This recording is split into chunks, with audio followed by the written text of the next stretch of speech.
ada kurikulum di mana kita membahas EBT, Renewable Energy, lewat 3 aspek, yaitu technical, economical, dan policy. Selanjutnya ada report collaboration dengan beberapa organisasi think tank seperti IESR dan lain-lain. Ada juga soft skill dan competition training bagi member-member kami yang ingin mengikuti competition yang berhubungan dengan renewable energy. Ada juga certification dan webinar yang kita sering lakukan bersama dengan banyak stakeholders seperti National Battery Research Institute dan lain-lain. Juga sekarang kita sedang membangun namanya National Talent Pool, di mana berisi seperti LinkedIn atau bukan LinkedIn, maaf, talent pool khusus untuk jobs yang di renewable energy. Dan juga ada program yang kami sedang planning, yaitu SRE for Communities, di mana kami secara langsung turun tangan untuk mengaplikasikan renewable energy. Namun hal ini masih planning karena kondisi sekarang COVID dan tidak bisa diperlakukan sekarang. And Today merupakan kayak news per minggu yang kita keluarkan di social media kami, yaitu Instagram sri.ui. Dan yang terbaru ada International Student Youth Summit yang merupakan gabungan dari kepanitiaan gabungan dari semua SRI se-Indonesia. Selanjutnya, nah ini merupakan talent pool yang saya sudah jelaskan tadi. Jadi di pada talent pool ini ada beberapa tawaran dari untuk orang-orang yang mencari jobs yang related to green jobs. Dan di sini khusus untuk di bidang renewable energy dan terbuka untuk semua. Next. Ini merupakan beberapa acara yang kami sudah laksanakan, yaitu ada grand launching, dan juga ada beberapa webinar series yang kita lakukan kolaborasi dengan universitas lain juga. Dan waktu itu kita kolaborasi dengan Ekadin untuk melakukan si webinar series ini. Berikutnya. Selanjutnya juga ada webinar atau acara dengan LCDI pada LCDI Talk dan juga NYSRI tahun lalu ini yang waktu itu mendapat rekor muri untuk webinar terbesar youth. Berikutnya, saat ini SRI sudah menjangkau lebih dari 50.000 masyarakat Indonesia melalui acara-acara kami, terutama yang meng-engage mahasiswa. Berikutnya.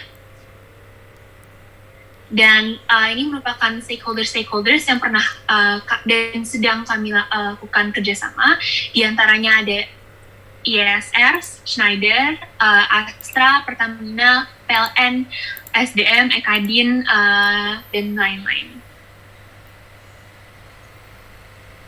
Dan ini merupakan kontak kami, jadi boleh kontak ke ketuanya sendiri yang sekarang menjadi moderator, atau boleh cek IG kami di sri.ui. Berikut juga website kami di www.srinational.com. Berikut sekian perkenalan dari SRI Universitas Indonesia. Saya pas lagi ke Raul. Baik, terima kasih Vida atas perkenalan dari SRI UI. Mudah-mudahan teman-teman sudah dapat gambaran lebih sedikit bagi mungkin yang belum tahu apa itu SRE dan khususnya di SRI UI.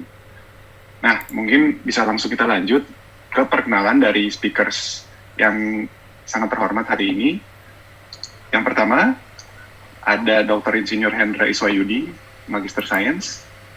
Beliau merupakan Direktur Perencanaan dan Pembangunan Infrastruktur EBTKE, dan beliau juga pernah mengenyam pendidikan di Universitas Indonesia untuk S3-nya di bidang ekonomi dan S2-nya di bidang Magister Perencanaan dan Kebijakan Publik. Dan juga beliau merupakan lulusan dari Teknik Fisika, Institut Teknologi 10 November. Selamat siang, Pak Hendra. Selamat siang. Oke, siang, Pak. Sip. Baik, mungkin untuk pembicara keduanya, Muhammad Gozi Indra Dalel. Beliau merupakan Project Development dan Advisory Director di PT Sarana Multi Infrastruktur Tbk. Beliau pernah menjabat juga sebelumnya sebagai Operation and Finance Director and Risk Management Director of PT SNI juga, dan juga menjabat sebagai Director of Global Technology Services Unit dan Director of Cross Industry Sales and Distribution Unit di PT ABM Indonesia. Dan beliau juga pernah mengenyam pendidikan di Monash University dalam ilmu Master of Business in Banking and Finance, dan juga Bachelor of Engineering in Manufacturing and Engineering Management dari RMIT di Australia. Selamat siang, Pak Gozi. Selamat siang, Rauf. Selamat siang semua teman-teman. Selamat siang, Pak Hendra. Baik, terima kasih kepada Pak Hendra dan Pak Gozi sudah mengizinkan saya untuk memperkenalkan Bapak-Bapak sekalian. Mungkin jika sudah siap Pak Hendra, boleh silakan untuk langsung dimulai. Terima kasih Pak Hendra. Ya, makasih Pak Rauf. Mohon izin share screen ya. Ya, baik, silakan Pak.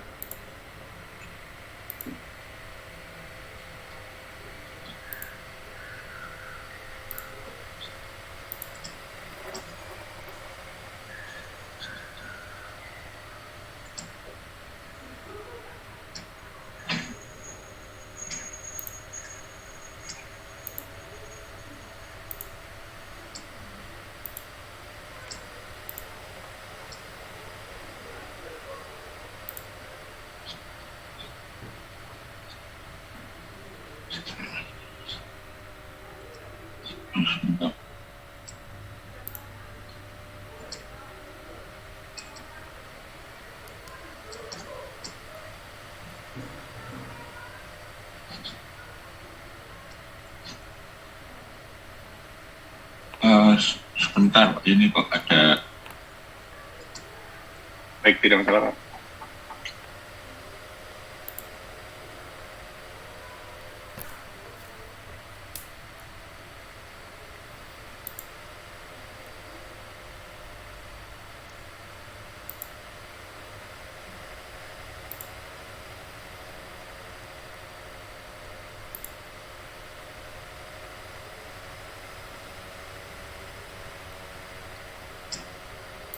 Sudah terlihat ya Pak? Ya, baik, sudah terlihat Pak. Mohon maaf, Bismillahirrahmanirrahim. Assalamualaikum warahmatullahi wabarakatuh. Salam sejahtera untuk kita semua. Yang saya hormati Pak Husi Indra, Project Development and Advisory Director SMI, Mas Muhammad Rauf, tadi moderator, sebagai moderator dari tim SRI semua, khususnya dari Universitas Indonesia dan SRI dari berbagai kampus universitas maupun teknologi. Mungkin di awal nanti Pak Husindra lebih banyak karena beliau dari SMI ya, yang project finance dan sebagainya yang mungkin lebih diperdalam. Kami dari sisi policy, utamanya untuk mendukung tema saat ini bagaimana future and green jobs ke depan di Indonesia. Jadi kalau kita lihat literatur dari World Energy Council dalam pengelolaan energi di berbagai negara di dunia ini terkait dengan trilema energi. Jadi yang pertama bagaimana security of energy supply dan reliability dari berbagai energi primer yang ada, baik fosil maupun non-fosil. Reliabilitas terkait keandalan sistem, ini kalau kita kaitkan dengan sistem tenaga listrikan, dari pembangkit, transmisi, sampai distribusi, sampai ke end user pengguna. Kemudian kita juga perlu mengkaitkan dengan terkait affordabilitas dan available. Jadi ini artinya pasokan energi tadi, pasokan listrik tadi mampu untuk diakses berbagai masyarakat yang ada di Indonesia. Ini terkait peningkatan rasio elektrifikasi dan jangan lupa juga affordabilitas. Jadi energi itu bisa dijangkau dengan harga yang sesuai daya beli atau kemampuan masyarakat tentu. Nah yang terakhir yang terkait dengan tema kita, bagaimana green and clean, bagaimana sustainabilitas dari pembangkit listrik ini, khususnya renewable, agar sustain. Nah, segitiga ini yang harus saling mendukung. Jadi terjadi optimalisasi di 3 segmen ini. Kalau kita lihat dari tahun ke tahun di era sebelum 2015 walaupun ada peningkatan tapi memang share dari renewable energy di dunia ini masih berkisar 18% mungkin ya. Untuk saat ini bisa di 27%, 25 sampai 27%, tapi mungkin tren dunia sampai 2035 ini bisa 50%-an, akhirnya sampai di 2050 bisa mencapai 73% sampai 75%. Ini yang paling signifikan terlihat bagaimana peran oil dan batu bara semakin menurun, utamanya setelah 2020 menuju 2050 ini sangat signifikan penurunannya. Jadi ini terkait dengan komitmen emisi rendah karbon didukung oleh renewable. Nah ini peran gas masih sebagai perantara intermediate untuk saat ini di Indonesia. Memang peran gas ini untuk mengimbangi variabel renewable energy yang karakteristik teknis ya. Kalau gas ini kan bisa rampingnya bisa, fluktuasinya bisa cepat. Jadi ada kendala penurunan dari variabel renewable energy ini, mungkin pembangkit surya dan angin. Nah ini bisa dikendalikan dengan gas yang ramping up-nya bisa cepat. Kemudian gas ini juga saat ini Pak Menteri fokus untuk katakan beberapa pembangkit di Indonesia Timur yang masih pakai minyak. Walaupun saat ini pembangkit yang berbahan minyak ini sudah berkadar 30% renewable, artinya campuran di 30. Jadi untuk wilayah-wilayah timur yang mungkin ya secara renewable-nya belum berkembang, sementara bisa secara intermediate oleh pembangkit gas yang nantinya virtual piping dengan menggunakan ISO tank. Kemudian bagaimana peningkatan renewable energy di Indonesia yang saat ini mungkin antara potensi dan persentase yang sudah dimanfaatkan masih relatif kecil, baru ditingkatkan. Beberapa yang cukup dominan di beberapa tahun terakhir ini masih dikendalikan oleh air, hidro, biomasa, sama geothermal. Sementara untuk variabel renewable energy, surya dan angin masih kecil. Nah ini yang menjadi komitmen kita untuk menjadikan share dari EBT ini cukup optimal di berbagai klaster. Tentu saja hitung-hitungannya Pak Puji juga sudah memahami saat ini kita lihat tingkat karena kita juga harus memperhatikan affordability tadi agar biaya pokok penyediaan tenaga listrik PLN ini bisa terkendali. Jadi untuk segmen-segmen saat ini mana yang harus digenjot dulu, share renewable-nya cukup membantu untuk naik komitmen 23%, tapi dari sisi pricing mungkin bisa ditekan. Ini nanti kita lihat slide-slide berikutnya. Jadi ini potensi dan ini persen yang sudah dimanfaatkan. Masih cukup banyak yang perlu digenjot lagi. Nah ini kalau kita lihat sebelumnya, mengapa green energy ataupun yang rendah karbon menjadi komitmen pemerintah Presiden Bapak Joko Widodo terkait dengan komitmen Paris Agreement, jadi terkait emisi gas rumah kaca 29% dari bisnis as usual di 2030 atau 40% dengan bantuan internasional. Di saat ini kalau kita lihat dari tahun ke tahun antara realisasi dan target kita selalu realisasinya di atas target. Mungkin kalau kita lihat di slide khusus pembangkit tenaga listrik, ini kami mendapatkan data dari Ditjen Ketenagalistrikan bahwa dari tahun ke tahun kita selalu di atas target. Di tahun 2019 ini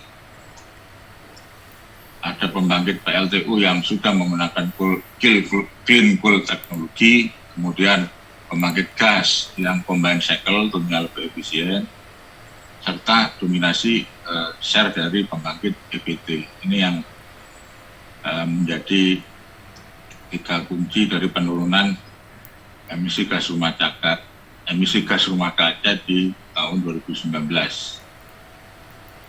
Nah, kemudian saat ini juga kiranya perlu kita menjadikan konsep perdagangan karbon, bisa jadi ini menjadi bisnis ke depan. Saat ini sudah berjalan tapi mungkin perlu dioptimalkan lagi. Jadi mungkin para mahasiswa fresh graduate yang ingin terjun di bisnis ini, saat ini kita sudah menghitung berapa cap dari emisi yang dibangkitkan oleh pembangkit-pembangkit yang ada. Bisa surplus emisi, bisa defisit. Nah, ini nanti akan kita jual beli. Saat ini sudah dicoba, saat ini sudah diuji cobakan pasar karbon untuk membangkit PLTU Python unit 1-2, kemudian dia beli dari PLTA yang ada di Sumatera Utara, Sipan Sihaporas. Nah, ini nanti mekanismenya yang ke depan ini perlu di-clearkan kembali bagaimana offsetnya. Ini di tempat kami, Kementerian SDM saat ini juga memulai untuk menguji cobakan perdagangan ini yang akan dikompetisikan di tingkat nasional dari berbagai pembangkit yang ada. Kemudian program konversi diesel ke pembangkit EBT ini mungkin Pak Hosi juga paham, karena SMI ini juga saat ini sudah mulai merintis dalam menginisiasi fasilitasi pendanaannya. Kalau kita lihat saat ini pembangkit diesel yang ada dikelola oleh PT PLN Persero, baik itu milik sendiri maupun yang sewa, itu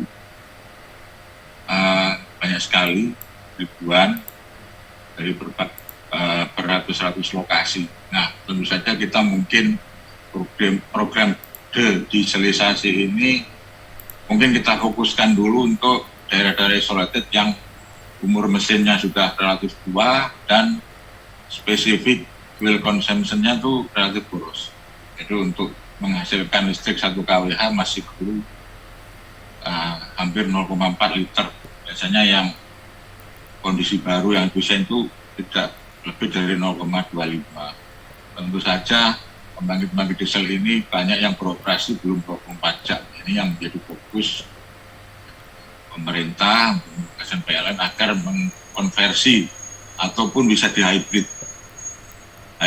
dengan PLTS ataupun dengan biomasa, ataupun memang di replacement langsung diganti dengan PLTS yang berbasis baterai maupun pembangkit biomasa. Kita melihat beberapa waktu lalu kami diundang rapat dengan Menko Maritim dan Investasi. Kami lihat PT SMI sedang menjajaki kerjasama dengan anak perusahaan PLN untuk membangun pembangkit-pembangkit untuk penguatan dari industri perikanan, mungkin untuk cold storage dan sebagainya yang ada di wilayah Maluku. Kemudian kita punya program co-firing biomasa. Jadi pembangkit-pembangkit PLTU ini memang masa kontraknya cukup panjang ya. Kalau menurut filosofi yang ada di tenaga listrik itu kontrak bisa 20 sampai 25 tahun yang kami tahu, dan ini mestinya secara bisnis kan, karena ini kontrak jangka panjang, basisnya adalah take or pay. Jadi untuk capacity factor tertentu misalkan 85%, jadi kalau sekarang demand lagi turun, diabsorbnya nggak sampai 85%, nah ini PLN harus membayar sebesar komponen A selisihnya yang dinamakan take or pay. Nah ini tentu saja saat ini pembangkit-pembangkit PLN perlu berpikir keras bagaimana biaya pokok pembangkitannya per pembangkit ini bisa turun. Salah satunya dengan terkait dengan emisi gas rumah kaca juga perlu untuk mencampur di mix antara batu bara dan biomasa. Ini tinggal nanti menjadi bisnis tersendiri bagaimana bisa menghandle masyarakat untuk ikut berpartisipasi dalam bisnis biomasa ini, karena ini yang perlu diyakinkan adalah supply-nya ini, security of supply dari biomasa, karena ini perlu tentu saja dilihat dalam 1 hektar menghasilkan berapa kilo, kemudian ini diproses baik cangkang sawit maupun jenis-jenis yang lain. Ini studi yang sudah dilakukan, memang baru dicoba 5% campurannya, tapi kalau pembangkitnya banyak kan lumayan. Sehingga jangan sampai ini kesuksesan ini terganjal oleh isu-isu lingkungan hidup juga, karena ini kan dianggap nanti penebangan hutan liar dan sebagainya, padahal ini mestinya ada hutan energi yang dedicated memang untuk mengembangkan biomasa. Kita harus tahu berapa produktivitas lahan dan berapa produktivitas lahan termasuk pemberdayaan masyarakat, di mana ini nanti bisa hasil dari biomasa ini bisa digunakan seoptimal mungkin, termasuk mungkin ada teknologi RDF saat ini untuk mengolah sampah yang bisa digunakan menjadikan suplai dari pembangkit PLT. Kemudian kita yang tidak kalah penting, kita punya pengembangan PLTS yang tentu saja ini kalau kita lihat PLTS ini baik skala besar maupun PLTS atap ataupun PLTS yang isolated untuk daerah-daerah yang terisolir. Ini kita lihat gambar ini ada PLTS 21 megawatt peak di Likupang di Sulawesi Utara. Memang masalah lahan ini menjadi hal yang utama karena teknologi fotovoltaiknya sekarang juga semakin murah. Apabila ada lahan-lahan bekas tambang ataupun lahan-lahan yang tidak produktif, termasuk kemungkinan sudah dicoba di waduk di Cirata ya, belum ada PLTA Cirata di situ. Ini mungkin bisa solusi untuk cutting cost biaya-biaya lahan. Ataupun saat ini pemerintah juga mengembangkan PLTS atap atau rooftop. Ini yang mungkin jadi bisnis tersendiri, baik itu pendanaan, terutama mungkin SMP bisa create. Karena kalau kita hitung mungkin ya, kami juga sudah memasang rooftop di rumah, itu memang mungkin kalau hitung-hitung mungkin baru payback periodnya masih 7-8 tahun ya. Hingga mungkin perlu kreasi-kreasi dari pendanaan untuk kredit-kredit murah ataupun dengan cara yang lain, misalkan semacam konsumen itu hanya sewa, yang penting nanti bagi hasilnya sekian, katakan mengurangi, katakan kontraknya berkurang dari 30% dari rekening yang saat ini sekarang ada, misalkan dalam jangka waktu sekian tahun nanti dikonvert. Nah itu bisnis tersendiri saya rasa. Karena saat ini masih konsumen sendiri yang menggunakan dana sendiri untuk membeli PV, pasang, bisa jadi ada pendanaan tersendiri yang pokoknya konsumen tinggal diam saja atau rumahnya menggunakan PV-nya ini katakan milik si kontraktor tertentu, dibiayai, mungkin model bagi hasilnya itu tadi pokoknya diikat katakan 20-30% dari penghematan listrik yang ada. Itu menjadi bisnis tersendiri. Ini yang ada sekarang karena ini PLTS atap ini semuanya on grid tanpa baterai, jadi kalau siang bisa digunakan untuk kebutuhan rumah. Apabila lebih sisa itu masuk grid PLN nanti diekspor dihargai 65%. Ini saat ini sedang direview lagi, mungkin bisa 75 atau 80%.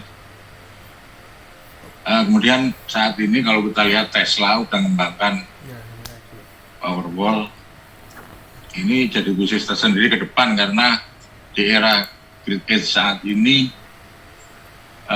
dengan adanya baterai bisa jadi kita dengan PLN bisa kontrak tersendiri ya. Kalau harga misalkan tarifnya itu time of use, kalau katakan perbedaan siang dan malam itu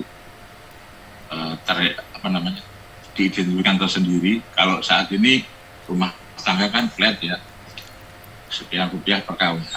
Nah, nanti kalau misalnya diterapkan ke depan, seperti industri, ada waktu beban puncak, luar waktu beban puncak, mungkin ini bisa switching kapan yang biaya rendah menggunakan PLN, misalkan tarifnya rendah pakai PLN, pas tarifnya tinggi kita menggunakan Tesla Powerwall ini, misalkan kemudian, atau bisa kita jual juga ke PLN. Ini sistem prosumer ini sudah dikenal, sekaligus produsen, sekaligus konsumen listrik di era digitalisasi, desentralisasi, dan electrification saat ini. Ini dari tahun ke tahun jumlah pengguna PLTS atap juga semakin tinggi, baik itu komersil, di perhotelan, di gedung, bangunan, mall, sampai ke rumah tangga. Ataupun industri juga sudah banyak yang menggunakan demikian.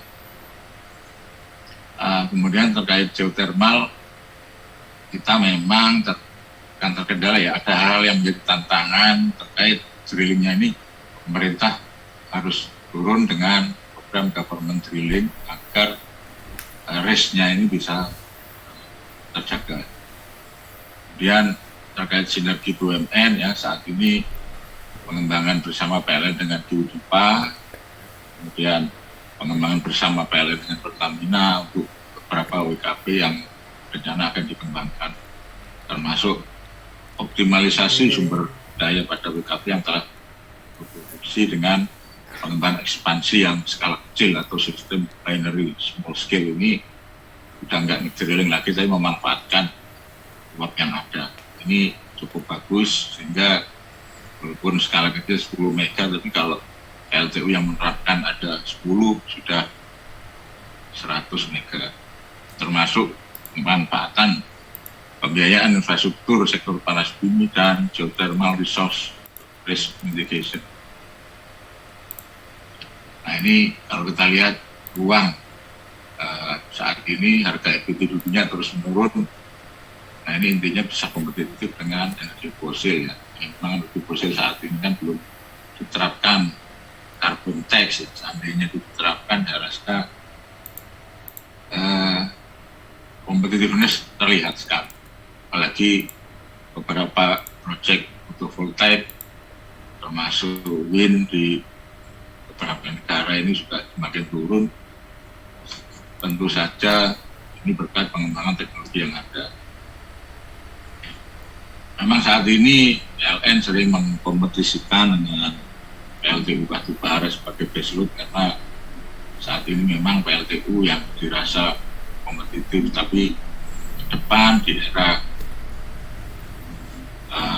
energi bersih saat ini sudah banyak lembaga di dunia yang tidak mau membantu untuk pengembangan yang berbasis fosil ya, terutama batubara, sehingga tidak mau kita saat ini waktunya sudah mengkorporate dengan pembangkit-pembangkit yang basis EBT.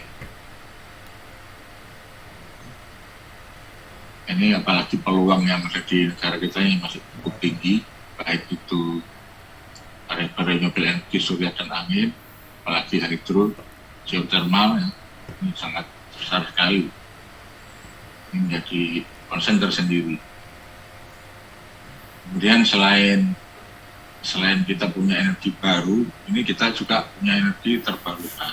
Energi terbarukan juga kita punya energi baru yang mungkin perlu dipidot lagi, misalkan gasifikasi batubara tercairkan, hidrogen, ya, carbon capture storage, termasuk energi laut, energi baru tapi masih taraf pilot project, belum ke komersial. Ini yang mungkin menjadi concern tersendiri ke depan. Kemudian ini tantangannya menjadi pemikiran tersendiri bagi kita semua di era pandemi COVID saat ini. Tentu saja kalau kita lihat di 2019 ini ada penurunan demand, walaupun tidak sampai 1%, masih 0, sekian, tapi paling tidak menjadi pemikiran tersendiri nih. Kalau demand lagi turun, sementara ekspansi pembangkit ini cukup tinggi, terjadi gap yang terlalu lebar antara supply dan demand. Kalau di sektor listrik memang yang terlihat kentara sekali, akhirnya pembangkit-pembangkit itu disetting dengan capacity factor yang turun. Ya seperti saya sampaikan sebelumnya, di dunia ini mungkin pola-pola bisnis listriknya masih semacam pola take or pay karena terkait dengan pendanaan. Jadi hitung-hitungan di awal udah jelas PLN harus beli dengan CF katakan 85%. Dalam setahun ada sekian GWH. Nah ini pembayaran dalam per bulan kan disesuaikan. Ini kalau gap-nya terlalu tinggi, sementara PLN untuk efisiensi harus menurunkan CF, akhirnya harus membayar take or pay yang cukup besar. Ini menjadi kendala tersendiri sehingga perlu create demand agar gap-nya ini semakin kecil. Sehingga ini yang perlu baik mahasiswa maupun kita semua perlu adanya solusi-solusi untuk meningkatkan demand. Misalkan saat ini kita punya program kompor induksi, program electric vehicle, termasuk meng-create demand untuk kegiatan produktif di masyarakat. Misalkan untuk pengembangan perikanan cold storage, ataupun disesuaikan dengan masyarakat setempat ya. Kira-kira apa yang bisnis yang bisa di-create di situ sehingga meningkatkan konsumsi listrik per kapitanya. Di Indonesia ini kan masih cukup rendah. Kedua juga meningkatkan demand sehingga gap supply demand-nya semakin kecil. Pak Hendra, mohon maaf memotong, waktu untuk Bapak tersisa 5 menit lagi ya Pak ya? Oh iya Pak, makasih. Jadi saat ini di DPR juga akan sudah meng-create bagaimana rancangan undang-undang EPT ini menjadi payung buat bagi negara untuk ke depan. Jadi kita perlu suatu keputusan politik bagaimana iklim investasi yang kondusif di EPT, tapi di sisi lain juga harga yang kompetitif. Ini nantinya sangat mendukung keberhasilan ke depan, karena ini masih kita harus cari titik optimalnya ini, renewable energy yang berbasis efisiensi harga.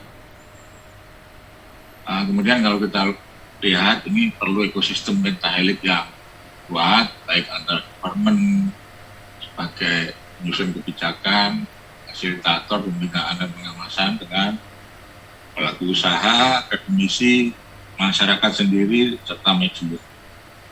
Tentu saja ini sinergi ini diperlukan ke depan. Dan yang terakhir, bagaimana peran mahasiswa dalam pengembangan, perlu riset-riset, penelitian, inovasi, teknologi EPT diintegrasikan dalam kegiatan mahasiswa ataupun edukasi ke masyarakat. Kalau kita lihat, ini contoh sederhana dari UI waktu itu mengembangkan tabung listrik, walaupun ini skala kecil hanya 500 watt hour, tapi ini sangat mendukung untuk masyarakat yang sangat terisolir, yang membutuhkan akses listrik sebelum gridnya bisa masuk ke wilayah ini. Jadi ini jadi perantara dulu di berbagai warga ini, disusun spell yang untuk chargingnya. Jadi ini akan kita terapkan tahun ini di Papua dan Papua Barat. Ini kami sudah kolaborasi dengan apa yang ada di UI ini, sudah diadap oleh PLN, kita sudah kolaborasi. Nah, mudah-mudahan tahun ini kita sudah akan melakukan secara besar-besaran di Papua dan Papua Barat yang sangat membutuhkan akses listrik. Mungkin dari kami dulu sebagai closing remark bahwa Indonesia akan memanfaatkan momentum global saat ini untuk mempercepat pengembangan EPT demi memenuhi target nasional. Yang kedua, potensi energi terbarukan Indonesia yang besar dapat bermanfaat untuk memperbaiki ekonomi masyarakat yang terdampak oleh pandemi. Ketiga, kebijakan Indonesia harus tegas dan kohesif untuk mempertahankan pertumbuhan pengembangan EBT. Mungkin dari kami, sekian. Wabillahi taufiq wal hidayah. Wassalamualaikum warahmatullahi wabarakatuh. Waalaikumsalam warahmatullahi wabarakatuh. Baik, terima kasih Pak Hendra atas pemaparan dari pihak SDM ya. Mungkin teman-teman sekarang mudah-mudahan jadi lebih terbayang nih dari Kementerian SDM mungkin seperti apa pandangannya terhadap future dari EBT dan juga green jobs di Indonesia. Baik, kalau begitu mungkin saya akan bantu share screen ke Pak Gozi ya Pak ya, untuk presentasi Pak Gozi. Saya ada Anusa dari Rauf ya. Atau ini saya udah dapat yang terbaru ya Pak, yang revisi. Oke. Sip. Oke, sip. Mungkin kepada Pak Gozi waktu dan tempatnya dipersilakan Pak. 25 menit. Terima kasih Pak. Baik, terima kasih. Assalamualaikum warahmatullahi wabarakatuh. Yang saya hormati Bapak Doktor, luar biasa nih kalau Doktor S3 Pak Hendra Iswahyudi, Direktur Perencanaan dan Pembangunan Infrastruktur dari saya panggil Pak Aje ya, Pak Rauf juga nih ya, sebagai Ketua dari SRE, luar biasa, dan teman-teman dari anggota SRE dan yang menghadiri webinar ini. Jadi langkah untuk datang aja itu saya udah apresiasi tuh, karena kita di sini harus collectively. Mungkin sebelum nama saya Gozi, dan besarannya sebenarnya kalau kita lihat dari renewable energy ini, ujung besarannya adalah climate change. Tadi Pak Direktur sudah bilang tentang komitmen Indonesia itu adalah Paris Agreement. Kita mengurangi emisi gas rumah kaca dengan target 29% atas upaya sendiri dan 41% dengan bantuan lembaga-lembaga internasional untuk tahun 2030 gitu kan. Dan di sini settingnya adalah kita bagaimana untuk creating more jobs ya. Jadi logikanya kalau aktivitas-aktivitas di segala area dilakukan untuk mendukung target itu 2030 akan banyak sekali jobs green jobs yang nanti buat teman-teman mahasiswa maupun yang sudah lulus gitu ya untuk bisa berpartisipasi, dan itu akan luas sekali gitu ya. Dan kenapa kami juga mungkin Pak Hendra, saya sendiri semangat untuk berpartisipasi di dalam green area ini, kenapa? Karena isu-isunya besarannya adalah sebenarnya isu climate change itu, dimana dengan kita mengurangi emisi gas rumah kaca kita bisa mengurangi efek dari pemanasan global gitu ya. Dan ujung-ujungnya sebenarnya kalau saya lihat tuh sustainability. Jadi kalau saya lihat, kalau teman-teman mungkin nonton film Avenger ya, Avenger kan ada Thanos tuh ya. Thanos tuh sebenarnya penjahat atau orang yang baik gitu. Kalau kita gagal di dalam melakukan inisiatif green ini, Thanos itu jadi orang baik, karena dengan adanya climate change issue, global warming itu, air berkurang, bencana alam tinggi, food makanan akan berkurang gitu ya. Sustainability manusia akan sangat terbatas gitu. Jadi Thanos itu mencoba untuk bagaimana 50% dari penduduk dunia itu dengan itu langsung dihilangkan gitu kan. Jadi itu debatable apakah dia itu penjahat atau orang yang baik. Nah dalam hal ini dengan kita mendukung yang green ini, harapannya nggak usah perlu ada approach Thanos. Tapi kalau approach yang kayak green ini diusahakan, ujung-ujungnya adalah kita perlu untuk mengupayakan bersama-sama dari semua pihak. Nah mungkin saya kasih gambaran itu dulu tuh ya. Lanjut mungkin Rauf ya. SMI ini kata-katanya banyak nih, tapi mungkin dengerin saya aja. Untuk SMI itu apa sih? SMI itu BUMN, tapi bukan di under ke Kementerian BUMN. Kita itu koordinasinya dengan Kementerian Keuangan. Kita itu adalah lembaga pembiayaan. Jadi mirip kayak bank sebenarnya. Cuman bedanya adalah kalau bank kan kita ngambil dana pihak ketiga tuh bisa ada tabungan. Kita nggak ada. Kita cuma kasih lembaga pembiayaan. Dananya itu kita dapat dari fundraising, nerbitin obligasi ataupun dari penanaman modal negara. Nah, tujuannya spesifik. Kita adalah sebagai katalis percepatan pembangunan infrastruktur di Indonesia. Jadi kalau Pak Jokowi dari 2 periode ini mau mempercepat pembangunan infrastruktur, nah terus kemudian membutuhkan dana yang banyak, nah bagaimana kita untuk bisa membantu itu. Kalau dilihat aset kita cuma 100 triliun. Jadi kebutuhan dana untuk infrastruktur dari tahun 2019 sampai 2024 aja diestimasi 6.400 triliun. Nah, nanti fungsi-fungsi kita adalah sebagai katalis, bagaimana ekosistem, tadi saya catat dari Pak Hendra juga adalah ekosistem kan, bagaimana bergerak bersama-sama itu jadi penting gitu ya. Nah, sektor infrastruktur itu apa sih gitu ya? Sektor infrastruktur itu ada jalan, jembatan, pelabuhan gitu ya. Ada rumah sakit, ada renewable energy, ada urban transport, air minum dan lain-lain. Nah, di situ kita bisa lihat bahwa sektor-sektor ini ya itu diperlukan dan memang untuk bisa kita punya 17.000 pulau ya di Indonesia, untuk kita bisa memeratakan ekonomi mau nggak mau infrastrukturnya juga harus baik. Gitu. Kalau nggak bagaimana caranya ngirim barang ke Papua gitu, kan nggak bisa gitu kan. Nah itu targetnya, dan spesifik ke renewable energy kita harus lihat sebenarnya kalau dari climate change itu sektornya ada beberapa, nggak cuma renewable energy.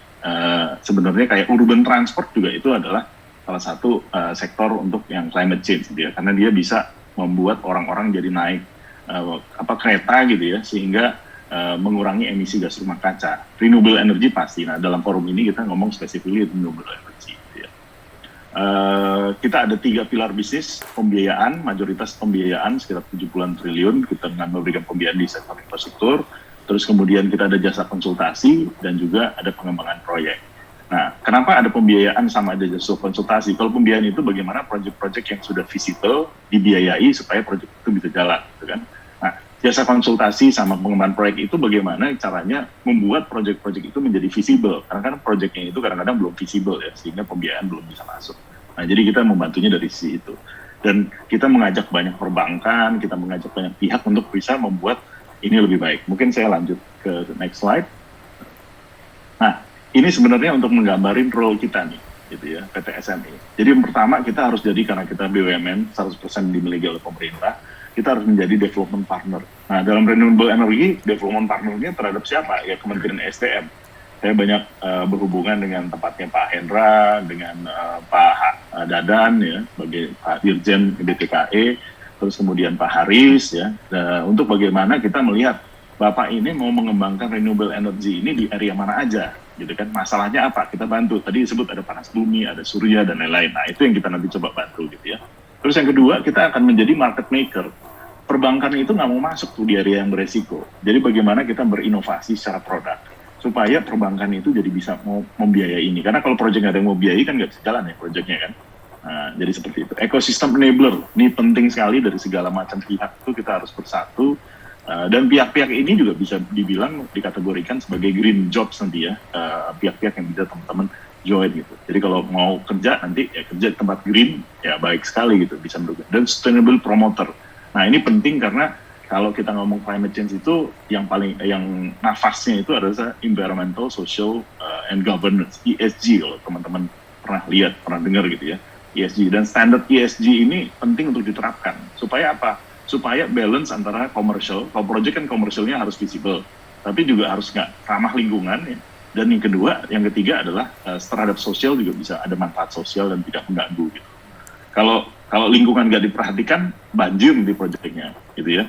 Kalau sosialnya nggak diperhatikan, demo nanti misalnya gitu ya, proyeknya nggak jalan. Jadi ini penting supaya bisa sustainable, proyeknya berkelanjutan. Ujung-ujungnya kalau teman-teman mau lihat panduannya sustainable ini ke dari UN. Dari UN yaitu SDG Indonesia, SDG goals, ada 17 SDG goals di United Nations untuk pembangunan. Lanjut. Ini sedikit tentang PT SME. Kita juga melakukan pembiayaan daerah. Kita berani melakukan pembiayaan ke Pemda-Pemda di Indonesia. Kenapa? Karena ibu kita adalah Ibu Menteri Keuangan. Jadi kalau ininya macet, kita bisa dapetin intercept dari dana-dana APBD-nya mereka. Jadi kita berani untuk ke sana.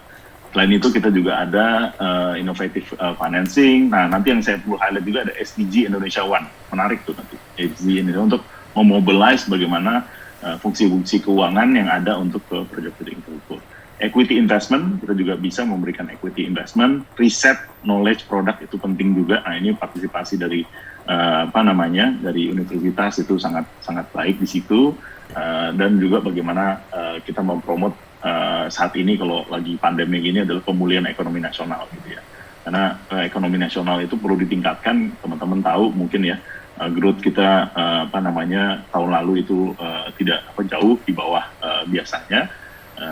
Nah ini yang kita perlu meningkatkan ekonomi nasional, dan peran PT SMI sebagai lembaga pembangunan itu juga penting dari sana. Lanjut.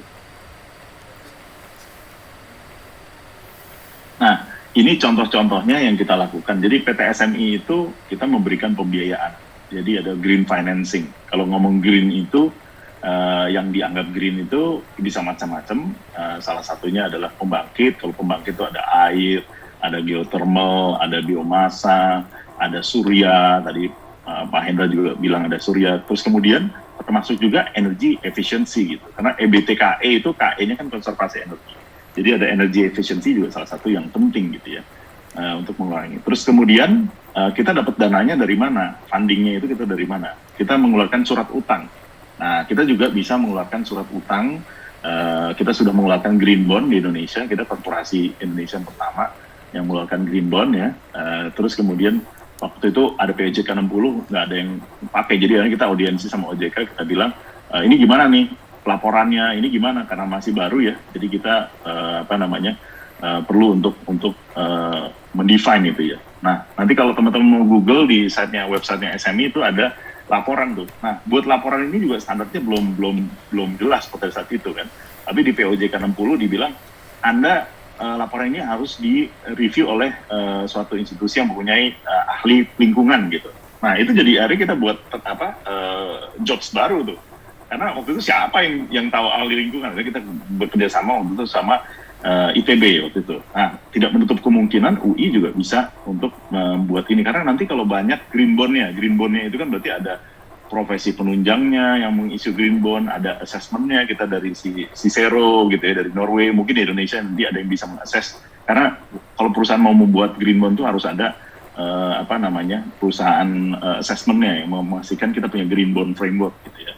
Nah terus habis itu pelaporan, jadi banyak sekali pekerjaan-pekerjaan turunan dari green ini yang teman-teman bisa partisipasi nantinya di tahun 2030 gitu ya. Terus green principle penting karena kita harus punya semacam safeguards. Ya, kalau kita ngomong any World Bank, ADB, AFD, any multilateral, mereka pasti punya World Bank safeguard principle, dan PT SMI juga sudah punya safeguard principle yang kita terapkan di semua project-project PT SMI gitu ya.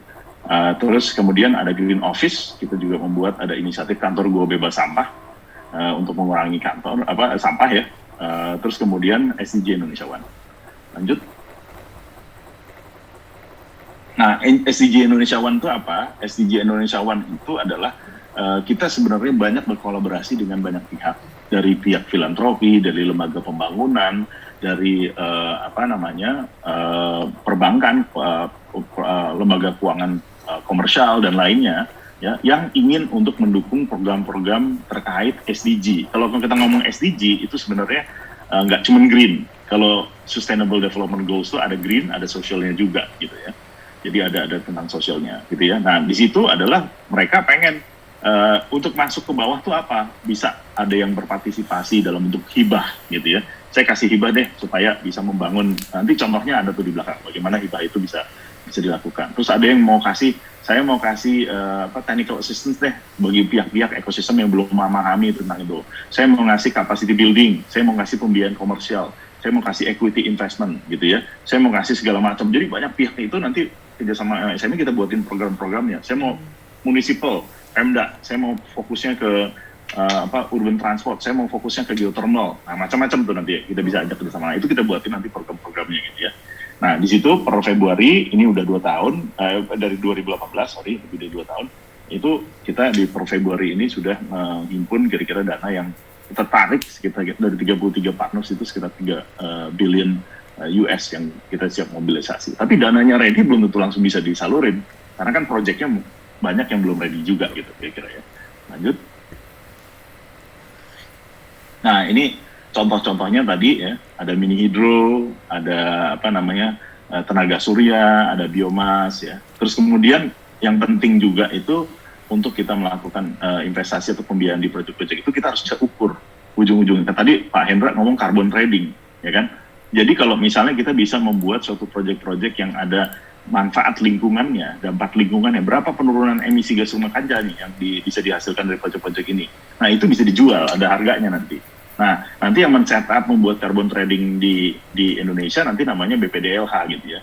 Nah, BPDLH, nah, nanti teman-teman bisa riset sendiri. Di luar udah biasa melakukan itu gitu ya. Nah itu diukur yang kiri nih, penurunan emisi gas rumah kaca sebesar 87.000 TCO square ya, nah, di situ per tahun. Nah itu diukur tuh.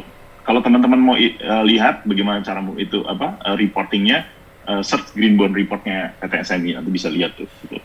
Bagaimana kita mengukur gitu ya manfaatnya gitu. Lanjut.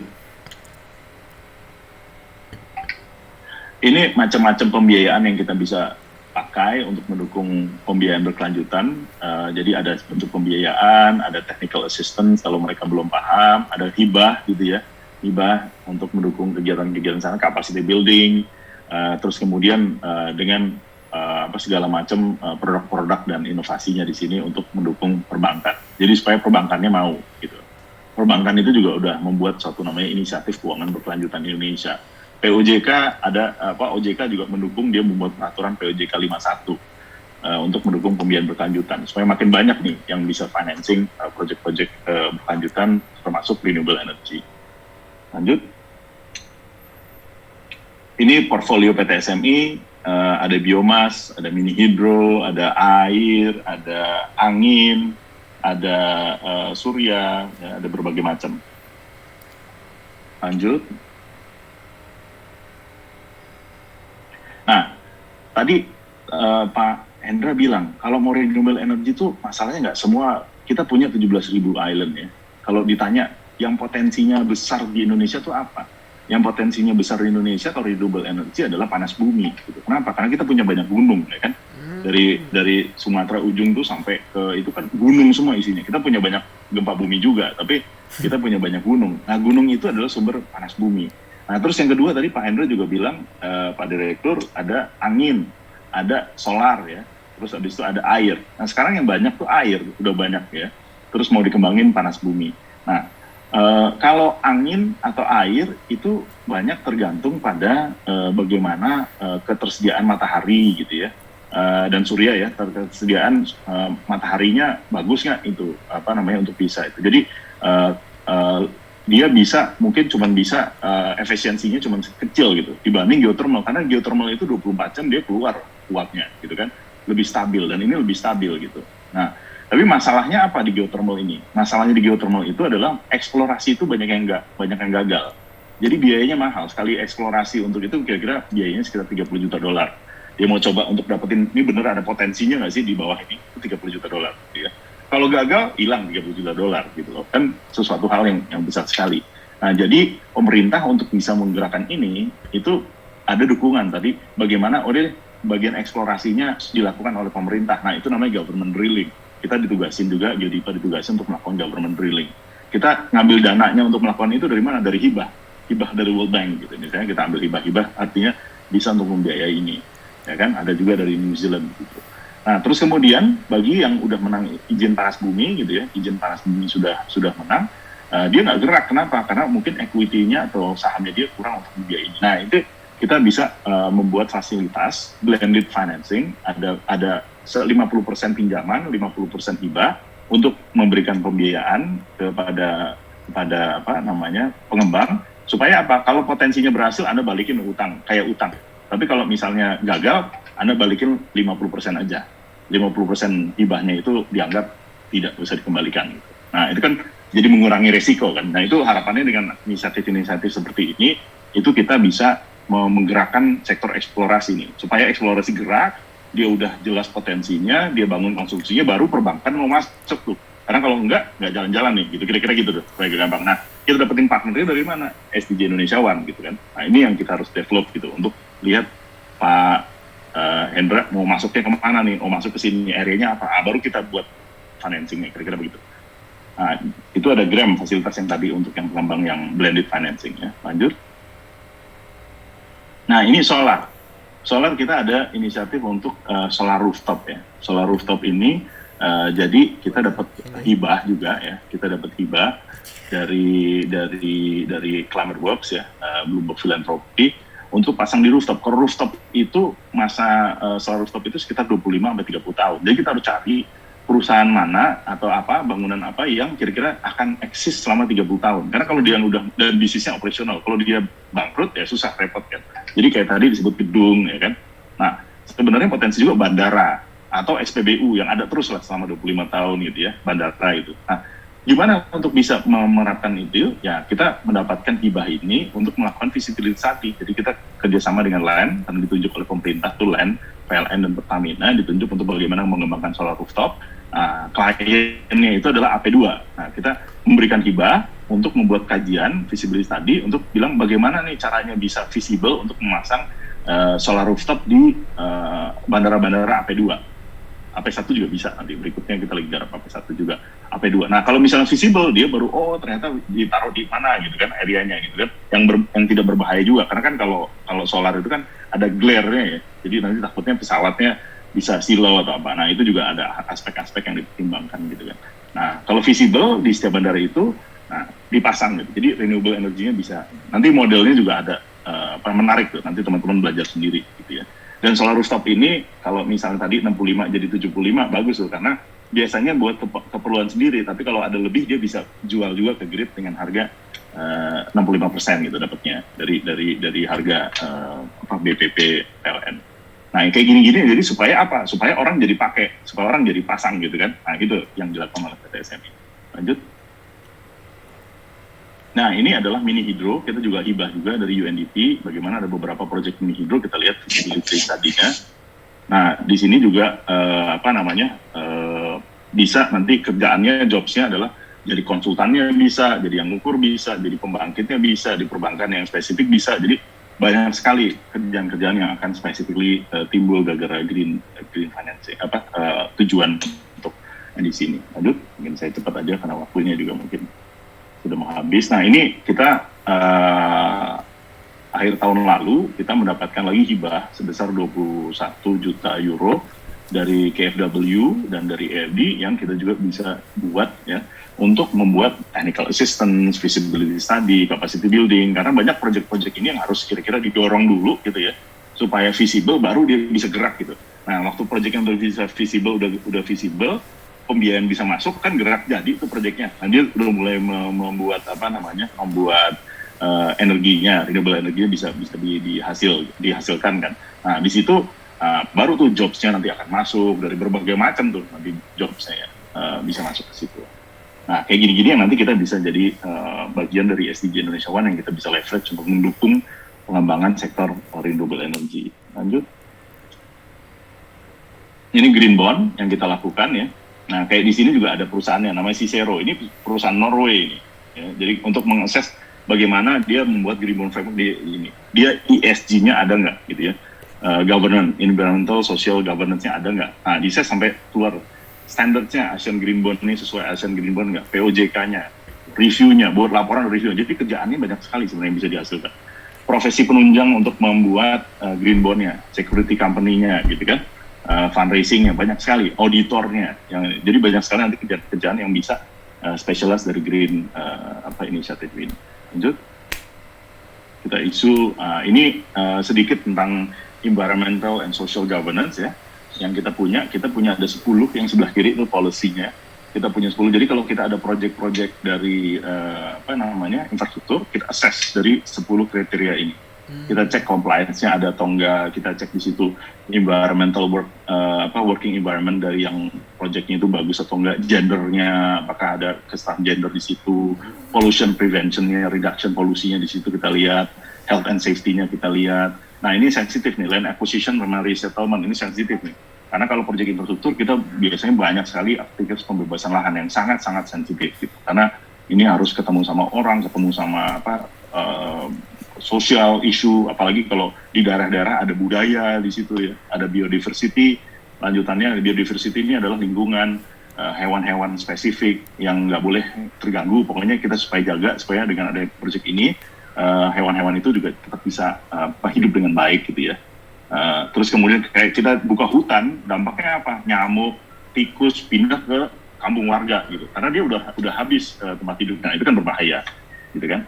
Terus kemudian indigenous people, masalah-masalah budaya, cultural heritage di Trans Jawa tuh pada saat buka tol di situ banyak sekali. Waktu itu kita ada salah satu tol di Trans Jawa, kita ada satu daerah kita kasih ISR atau CSR di situ, kita ketemu batu candi di situ. Kan, wah pas kita gali, ini apa nih batu candi, kita lapor ke ini. Jadi banyak sekali cultural heritage yang harus di-preserve juga. Terus energy conservation, jadi kalau bisa dia pakai pakai solar panel atau dia membuat lampu-lampunya yang energy efficiency gitu ya, itu juga baik sekali. Dan terakhir adalah consultation and grievance mechanism, karena ini penting untuk kalau perhatiin teman-teman di setiap lembaga multilateral itu ada grievance mechanismnya, di mana kalau ada protes atau apa itu harus didengerin, jadi harus bisa lewat berbagai macam. Nah itu juga ada kerjaan-kerjaannya kan ya. Jadi kalau ini bisa jadi kerjaan sendiri, bagaimana menghandle LSM, bagaimana menghandle komunikasi. Jadi banyak sekali sebenarnya green jobs itu bisa terjadi gitu ya. Dan ini kita udah masukkan ke dalam governance prosesnya PT SMI, dan semua pembiayaan kita harus ada analisa ini yang menjadi landasan keputusan kredit. Jadi pembiayaan itu dan kita kalau ada corrective action harus masuk ke kontrak gitu ya, supaya dipastikan dilakukan. Lanjut. Nah ini tadi saya udah banyak touch sih. Jadi kalau kerjaan tuh ini slide terakhir saya. Jadi green jobs itu bisa macam-macam ya, dari yang ngurusin sampahnya, dari yang ngurusin proyeknya, dari yang ngurusin pembiayaannya, dari reportingnya gitu kan, dari yang ngurusin sertifikasinya, terus habis itu bisa ngurusin orang petani organik. Jadi green jobs ini dengan kita fokusnya makin lama makin di green itu untuk mencapai target yang sesuai Paris Agreement, akan banyak kerjaan-kerjaan yang terkait green ini dilakukan. Dan kalau teman-teman Google gitu ya, pemerintah itu makin besar tuh emphasisnya untuk kesini gitu ya, untuk memastikan itu terjadi sampai level Pak Presiden. Jadi tadi Pak Hendra ada chartnya Pak Jokowi itu, nah itu real gitu loh. Jadi benar-benar bagaimana untuk sana itu jadi. Kalau yang tadi Pak Hendra bilang kita lagi membantu membuat ada proyek pelabuhan ya di Maluku, itu untuk mensupport lumbung ikan nasional di Maluku karena ada potensi perikanan di situ. Nah, pada saat kita berbicara dengan Indonesia Power yang dan dari Kementerian SDM yang dipropos kebanyakan itu adalah dari biomas gitu nanti. Nah, biomas ini kan juga energi yang terbarukan gitu ya. Nah, itu saya rasa sangat positif sekali. Jadi mengurangi dari batu bara, karena batu bara itu dibakar itu emisinya sangat besar sekali. Ini slide terakhir saya. Mungkin supaya teman-teman dapat gambaran tentang PT SMI, tentang apa yang kita lakukan, terus habis itu dengan kerjaan green jobs apa yang kira-kira berpotensi untuk bisa teman-teman berpartisipasi, dan harapannya kalau teman-teman bisa berpartisipasi untuk kerja di tempat yang green area, ya itu is a solid step buat teman-teman yang bisa langkah nyata ya untuk mendukung inisiatif besarannya, yaitu bagaimana untuk menghandle climate change, dan kalau Indonesia specifically Paris Agreement tadi gitu. Dari saya sekian, terima kasih. Assalamualaikum warahmatullahi wabarakatuh. Waalaikumsalam warahmatullahi wabarakatuh. Terima kasih banyak Pak Gozi atas pemaparan materinya, sangat menarik. Dari sisi PT SMI, mungkin pembangunan keberlanjutannya nanti ke depannya akan seperti apa, dan juga mungkin nanti bagi teman-teman yang tertarik untuk lebih mendalami, mungkin nanti bisa dicari-cari lebih lanjut mungkin mengenai PT SMI juga. Mungkin untuk selanjutnya akan kita masuki ke sesi Q&A. Namun untuk sesi Q&A pertama terlebih dahulu, jadi mungkin dari panitia di forum registrasi kemarin kami juga sudah mengumpulkan atau menyeleksi beberapa pertanyaan mungkin dari teman-teman pendaftar. Jadi mungkin akan saya bantu tanyakan di sini, dan mungkin buat teman-teman yang sempat tanya kemarin dan belum terjawab mungkin nanti bisa ditanya di kolom chat.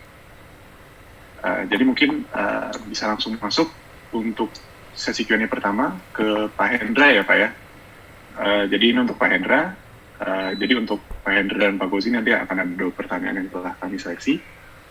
Mungkin untuk yang pertama, Pak, kira-kira apakah sudah ada kebijakan dari pemerintah Pak berupa permen atau undang-undang yang mengatur atau menstimulus green jobs di kalangan masyarakat. Kalau ada, kira-kira gimana Pak perkembangan dari implementasi kebijakan tersebut? Dan kalau tidak ada, apakah itu yang menjadi kendala dari terwujudnya kebijakan tersebut Pak? Kira-kira Pak Hendra gimana nih Pak untuk yang pertama nih Pak? Terima kasih moderator. Jadi memang kalau kita lihat tadi kita perhatikan secara seksama presentasi dari Pak Gusi, memang titik kesetimbangan antara pengembangan green job untuk renewable energy maupun yang tadi climate change, ini kan masalah pricing terutama ya. Tapi karena Pak Gusi kan sudah melihat ya karena ini ada terkait pendanaan yang hitung-hitungannya harus masuk dalam proyek ini, tentu saja pemerintah harus menjadi fasilitator utama karena saat ini kita sedang merintis adanya peraturan presiden yang akan membuat bagaimana pricing itu ditetapkan untuk berbagai cluster renewable, baik angin, air, geothermal, biomasa, surya, dan semuanya terkait dengan kapasitas. Nah ini yang menjadi hitung-hitungan yang ada balancing terkait dengan competitiveness dan juga pengembalian dari investor ataupun dari pendanaan itu sendiri. Nah, kita tinggal menunggu saja karena terkait hal ini memang cukup alot ya karena kita kan juga melihat pandangan-pandangan dari KPK supaya ya mohon maaf kalau untuk pricing ini kan sangat sensitif, jangan sampai ada istilah berat sebelah kan terlalu cenderung ke investor sehingga ujung-ujungnya ada hal-hal yang terkait dengan hukum. Karena bagaimanapun saat ini suka nggak suka kita tahu ada gap antara biaya pokok penyediaan tenaga listrik dengan pricing dari EBT itu sendiri. Tapi tujuan utama kita kan komitmen untuk mengembangkan sehingga mesti ada biaya penggantian lah atau kalau dibilang stimulus itu semacam kompensasi bagi PLN. Karena banyak juga renewable yang kompetitif yang kalau kita lihat itu di bawah biaya pokok PLN. Tapi ada juga yang lebih tinggi dari Pak Bus melihat geothermal walaupun itu potensinya sangat besar. Kemudian sifatnya juga mengimbangi batu bara itu ya, karena CF-nya tinggi sekali, itu bisa 90%. Yang pas untuk bahan dasar, tapi di sisi lain kan ada konsekuensi tadi untuk eksplorasi resikonya tinggi. Nah ini pricing-nya kan hitung-hitungan juga agak sedikit lebih tinggi. Nah ini kita sedang godok, sudah ada angka-angkanya, tinggal penguatan dari berbagai stakeholder setelah kita presentasikan dengan KPK, kemudian lembaga terkait dengan anak BUMN dan kemudian keuangan terkait biaya penggantian ini yang mudah-mudahan dalam hal ini bisa ditetapkan atau diberlakukan. Jadi nanti hitung-hitungannya itu mungkin dalam jangka pendek ada beberapa kos yang mungkin harus ditanggung negara lewat semacam penggantian atau kompensasi. Tapi kalau kita lihat ke depan kan ini tadi sangat bagus apa yang dijelaskan Pak Gusi, ada sisi green-nya, ada sosialnya. Nah ini tentu saja kan kalau ini terkait dengan green job artinya untuk pemberdayaan masyarakat dan sebagainya ini kan juga cukup bisa menjadi imbangan. Jadi misalkan kita akan mengembangkan renewable untuk daerah-daerah yang terisolir nih, yang harus pakai mini grid misalkan, yang tadi dijelaskan Pak Gusi, ini sangat baik Pak, karena selain masyarakat kita banyak yang belum menikmati 24 jam, tentu saja harus di-grid secara sosial, kira-kira mata pencarian apa sesuai kondisi daerah yang bisa mengimbangi demand dan tambahan ini income-nya, sehingga nanti kalau membayar biayanya kan bisa continue ya. Di sisi lain mungkin biaya sangat tinggi nih mengembangkan di daerah-daerah yang sangat terisolir. atau 3T, sehingga perlu itu tadi hitung-hitungan rupiah per KW-nya agak tinggi, sehingga gap-nya ini yang perlu difasilitasi oleh pemerintah melalui pricing yang untuk renewable ini yang mungkin di atas BBM. Mungkin dari saya gitu Pak. Dan tentu saja di atasnya di DPR juga sudah menggodok RUU EBT, tapi dalam jangka pendek karena ini terkait pricing, karena nanti kan PLN yang melakukan lelang ataupun pengadaan, nanti harganya sudah punya tabulasinya, ceiling price-nya sekian untuk kapasitas sekian untuk pembangkit jenis ini. Nah, itu menjadi solusi yang bisa menjadi fasilitasi dari pemerintah. Oke, baik Pak. Terima kasih atas jawabannya. Mungkin kita bisa langsung masuk ke yang kedua nih Pak. Mungkin pertanyaan simpel, sektor manakah di EBT yang paling berdampak nih terhadap lowongan pekerjaan green jobs? Dan mungkin sedikit icebreaker juga, manakah yang memberikan gaji paling tinggi Pak? Mungkin ini khususnya untuk fresh graduate Pak.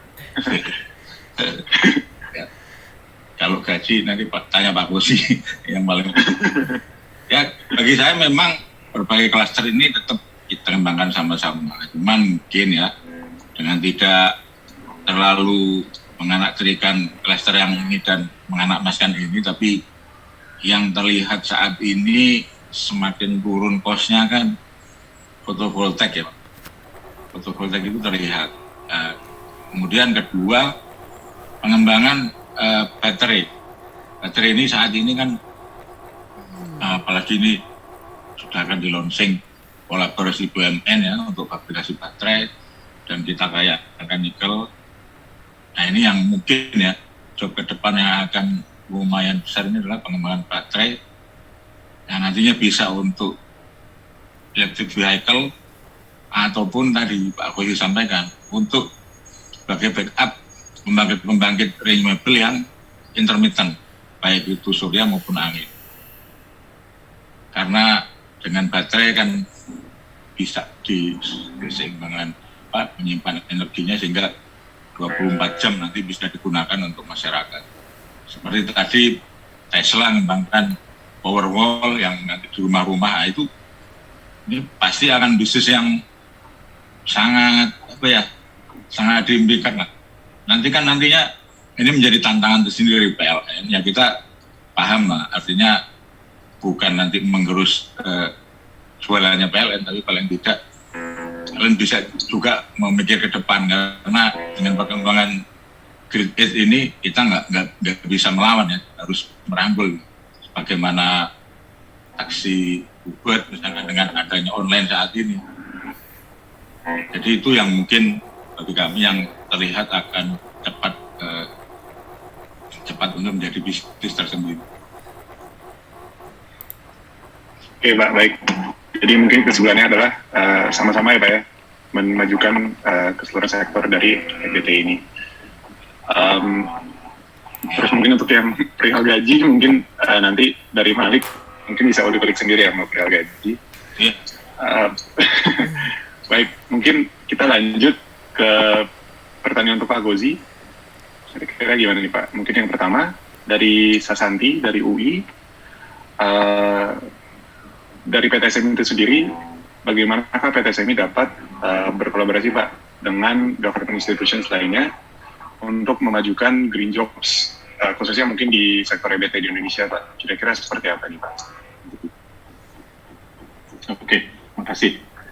Mungkin tadi dipesannya Pak Hendra untuk terkait gaji, tadi itu pertanyaannya sangat real ya. Tapi kan kalau mau dilihat di green jobs itu bisa di area mana aja, terus coba aja Google tuh, search di sektor mana yang kira-kira gajinya paling gede, ya masuk aja ke situ, gampangnya gitu kali.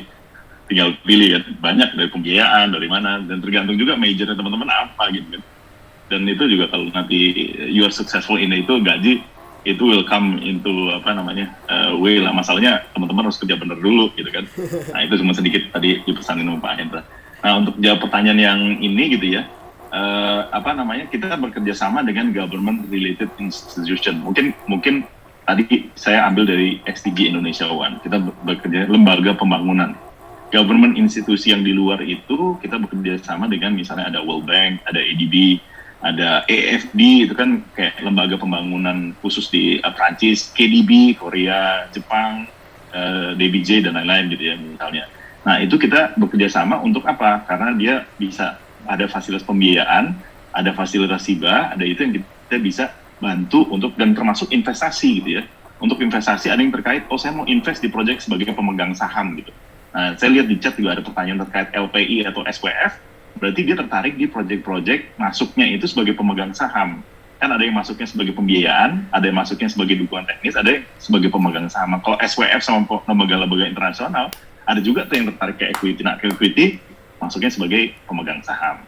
Atau yang lain pembiayaan. Nah itu kita bisa bekerja samanya dengan lembaga. Dan kita juga bisa mempelajari apa yang works. Jadi kalau ada yang dulu bilang think globally, act locally, itu juga bagus. Karena dengan kita lihat pengalaman orang, bagaimana dia buat kebijakannya, bagaimana dia buat regulasinya.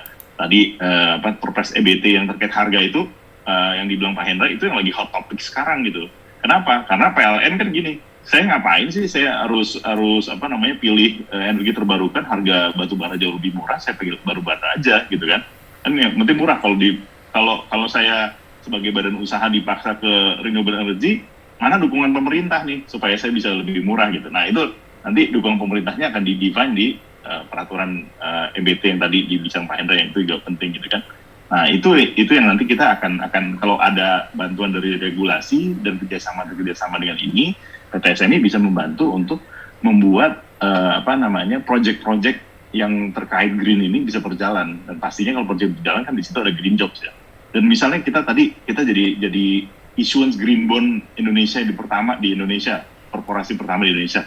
Di pasar modal tuh baru kita yang ngeluarin green bond di Indonesia di awal itu. Pas itu belum ada tuh kayak siapa yang nanti mau bantu kita, yang bantu kita masih lembaga internasional, Cicero. Tapi karena masih satu ya, belum ada pasarnya. Tapi kalau udah banyak yang ngeluarin green bond di Indonesia, kan bisa tuh potensi untuk membangun sertifikasi atau yang ini terkait green energy. Dan baterai tadi yang disebut Pak Hendra itu juga penting karena kita ada pabrik nikel, ya kan?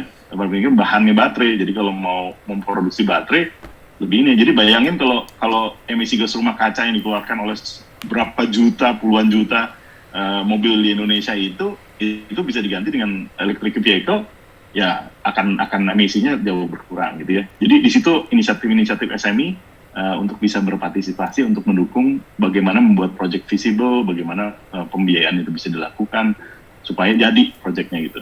Nah kita kira-kira itu tuh mungkin. Oke, baik. Oke, menarik sekali Pak dari PT SME yang memang collaborating with almost all institusi, banyak sekali. Iya, ekosistem harus bergerak sama-sama. Betul, ekosistem bergerak sama-sama, ya memajukan sustainability ya Pak di Indonesia. Betul. Menarik Pak. Terus mungkin bisa lanjutnya yang kedua, kira-kira untuk saat ini Pak, green investment dibandingkan dirty investment nih sekarang, ini kira-kira kayak gimana Mbak keadaannya? Dan kira-kira apakah nanti green investment dapat menyusuli atau kapan kira-kira dapat mensusuli dirty energy atau energi kotor gitu. Nah, energi kotor apa sih? Indonesia batu bara, karena di Indonesia banyak sekali dan batu bara murah. Nah, jadi harapannya tadi kalau Pak Hendra bilang dengan adanya dukungan pemerintah untuk bagaimana memprosper renewable energy, nah di situ bisa bersaing gitu kan. Nah, kita juga lihat lebih spesifik nanti. Kalau renewable energy itu areanya mana? Ada air, ya kan? Ada geothermal, ya kan? Terus kemudian ada surya, ada angin, ada biomasa. Itu masing-masing tuh punya segala macam tantangannya sendiri-sendiri, beda-beda itu tantangannya tuh, gitu ya. Tadi kalau yang dibilang CF itu kan capacity factor, artinya kalau dia 90%, artinya dengan kapasitasnya dia tuh 100 megawatt, dia itu bisa produce, kita bisa manfaatinnya 90%. Kalau surya itu roughly sekitar 15%. Jadi dari kapasitasnya 100, surya itu cuma bisa dimanfaatin 15 megawatt aja gitu. Nah itu kan beda lagi tuh. Jadi butuh lahan yang luas, butuh koneksi ke jaringan. Nah gimana caranya untuk bisa didukung? Ya kita harus lihat satu persatu. Apa tantangannya? Kalau geothermal eksplorasi, kenapa nggak jalan? Oh butuh dukungan pemerintah. Ya udah kita cari hibah untuk membantu supaya mengurangi resiko dari pengembang gitu kan. Kalau surya butuh bantuan grid, butuh bantuan untuk akses karena banyak di remote area kita punya 17.000 kan. Kalau misalnya mau 17.000, surya itu areanya luas sekali itu, hektar-hektaran itu. Kalau mau di Jakarta mau cari hektar-hektaran di mana, nggak mungkin kan? Kita pasti carinya di daerah-daerah yang lebih masih punya ruang. Kalau daerah-daerah yang masih punya banyak space, berarti kan transmisinya belum ada, jalannya belum ada. Itu kan harus ada dukungan khusus tuh. Jadi memang harus dilihatin satu-satu dan bagaimana kita bisa collaboratively ya, membuat energi-energi visible. Oke, solar kalau nggak mau itu kita rooftop dulu deh. Nah tadi makanya kita ada visibility tadi untuk rooftop. Nah gitu-gitu yang kita juga harus lakukan bersama. Oh kebijakannya kita perbaiki. Jadi memang nggak bisa sendiri sih. Tapi saya lihat kayak saya dengan Kementerian SDM ini itu setiap bulan tuh ada 2 kali meeting terkait geothermal, terkait apa. Jadi memang kita collaboratively sama-sama saling membantu untuk bagaimana ini, dan harus begitu gitu. Dari mahasiswa juga lihat misalnya riset ini dukung apa, boleh monggo gitu kan. Everybody must participate di sini gitu. Nah, hanya dengan itu kita bisa mengurangi biaya istilahnya dari yang green energy ya menjadi lebih visible, sehingga PLN juga sebagai badan usaha kalau dia beli listrik dari itu harganya nggak kemahalan gitu kan dibanding ke batu bara dan lain-lain gitu. Nah, kira-kira gitu deh mungkin. Menarik Pak, jadi mungkin yang saya bisa lihat dari jawaban Pak Gozi tadi, mungkin everybody needs to be involved ya Pak ya, dari seluruh lapisan masyarakat untuk mungkin dapat mengurangi biaya dari green energy saat ini. Terus mungkin nanti pada saat itulah nanti green energy dapat overtake dirty energy di Indonesia. Yeah. Didukung pemerintah lah tadi itu, dan pemerintah kan juga harus hitung-hitung karena tadi itu sensitif. Kenapa Pak Hendra bilang KPK tuh? Sensitif karena apa? Kan ini pengembang ini kan badan usaha swasta atau yang lain-lain kan. Jangan-jangan pemerintah ngasih APBN untuk dukung swasta. Wah, jangan-jangan nanti main di belakang nih. Nah, itu yang harus hati-hati kan. Tujuan kita punya tujuan mulia, tapi kita juga harus jaga gitu loh. Jangan sampai kita karena kan pakai uang negara itu untuk dukungin. Nah, kita harus benar-benar kebijakan fiskal itu harus baik dan rapi dan dilakukan dengan governance yang baik. Itu isu yang diangkat Pak Hendra baik sekali tadi. Ada sensitivitas di situ juga gitu. Ya Pak, betul sekali Pak. Mungkin bisa jadi pertimbangan buat teman-teman nantinya ke depannya. Semoga menjawab kepada Evander. Terus mungkin kita bisa langsung masuk nih Pak ke sesi Q&A kedua. Atau mungkin untuk pertanyaan-pertanyaan yang telah diajukan di kolom chat. Jadi mungkin nanti saya akan bantu tunjuk kalau dari penanya belum menunjuk siapa yang ingin ditanyakan. Tapi mungkin untuk yang pertama nih Pak, mungkin tadi Pak Gozi sempat sedikit mengenai pertanyaan tentang SWF ini Pak. Jadi mungkin dari Pak Hendra dan Pak Gozi boleh bantu jawab ya Pak ya. Jadi mungkin pertanyaannya dari Roro, bagaimanakah SDM dan PT SMI akan bersinergi tadi dengan LPI atau SWF yang baru saja dibentuk mungkin baru bulan lalu Pak ya, untuk memajukan pembangunan keberlanjutan di Indonesia. Pak Gozi atau Pak Hendra silakan Pak, mungkin bisa diskusi aja nih pertanyaan ini, sangat menarik.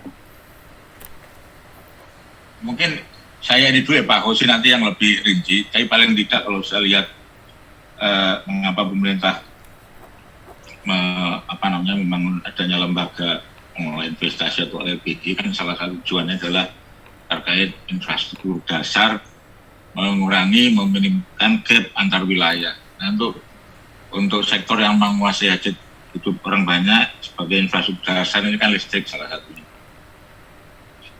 Nah, tentu saja yang pertama untuk akses, ya, masih banyak masyarakat yang belum dialiri listrik. Kedua, kalaupun sudah dapat akses listrik kan belum 24 jam, itu ada 300-an daerah. Nah ini tentu saja bagi kami hal yang perlu cepat didorong. Nanti mungkin Pak Gozi akan bisa menjelaskan proyek saat ini, misalkan tadi kita mulai membangun mini grid, ya kan.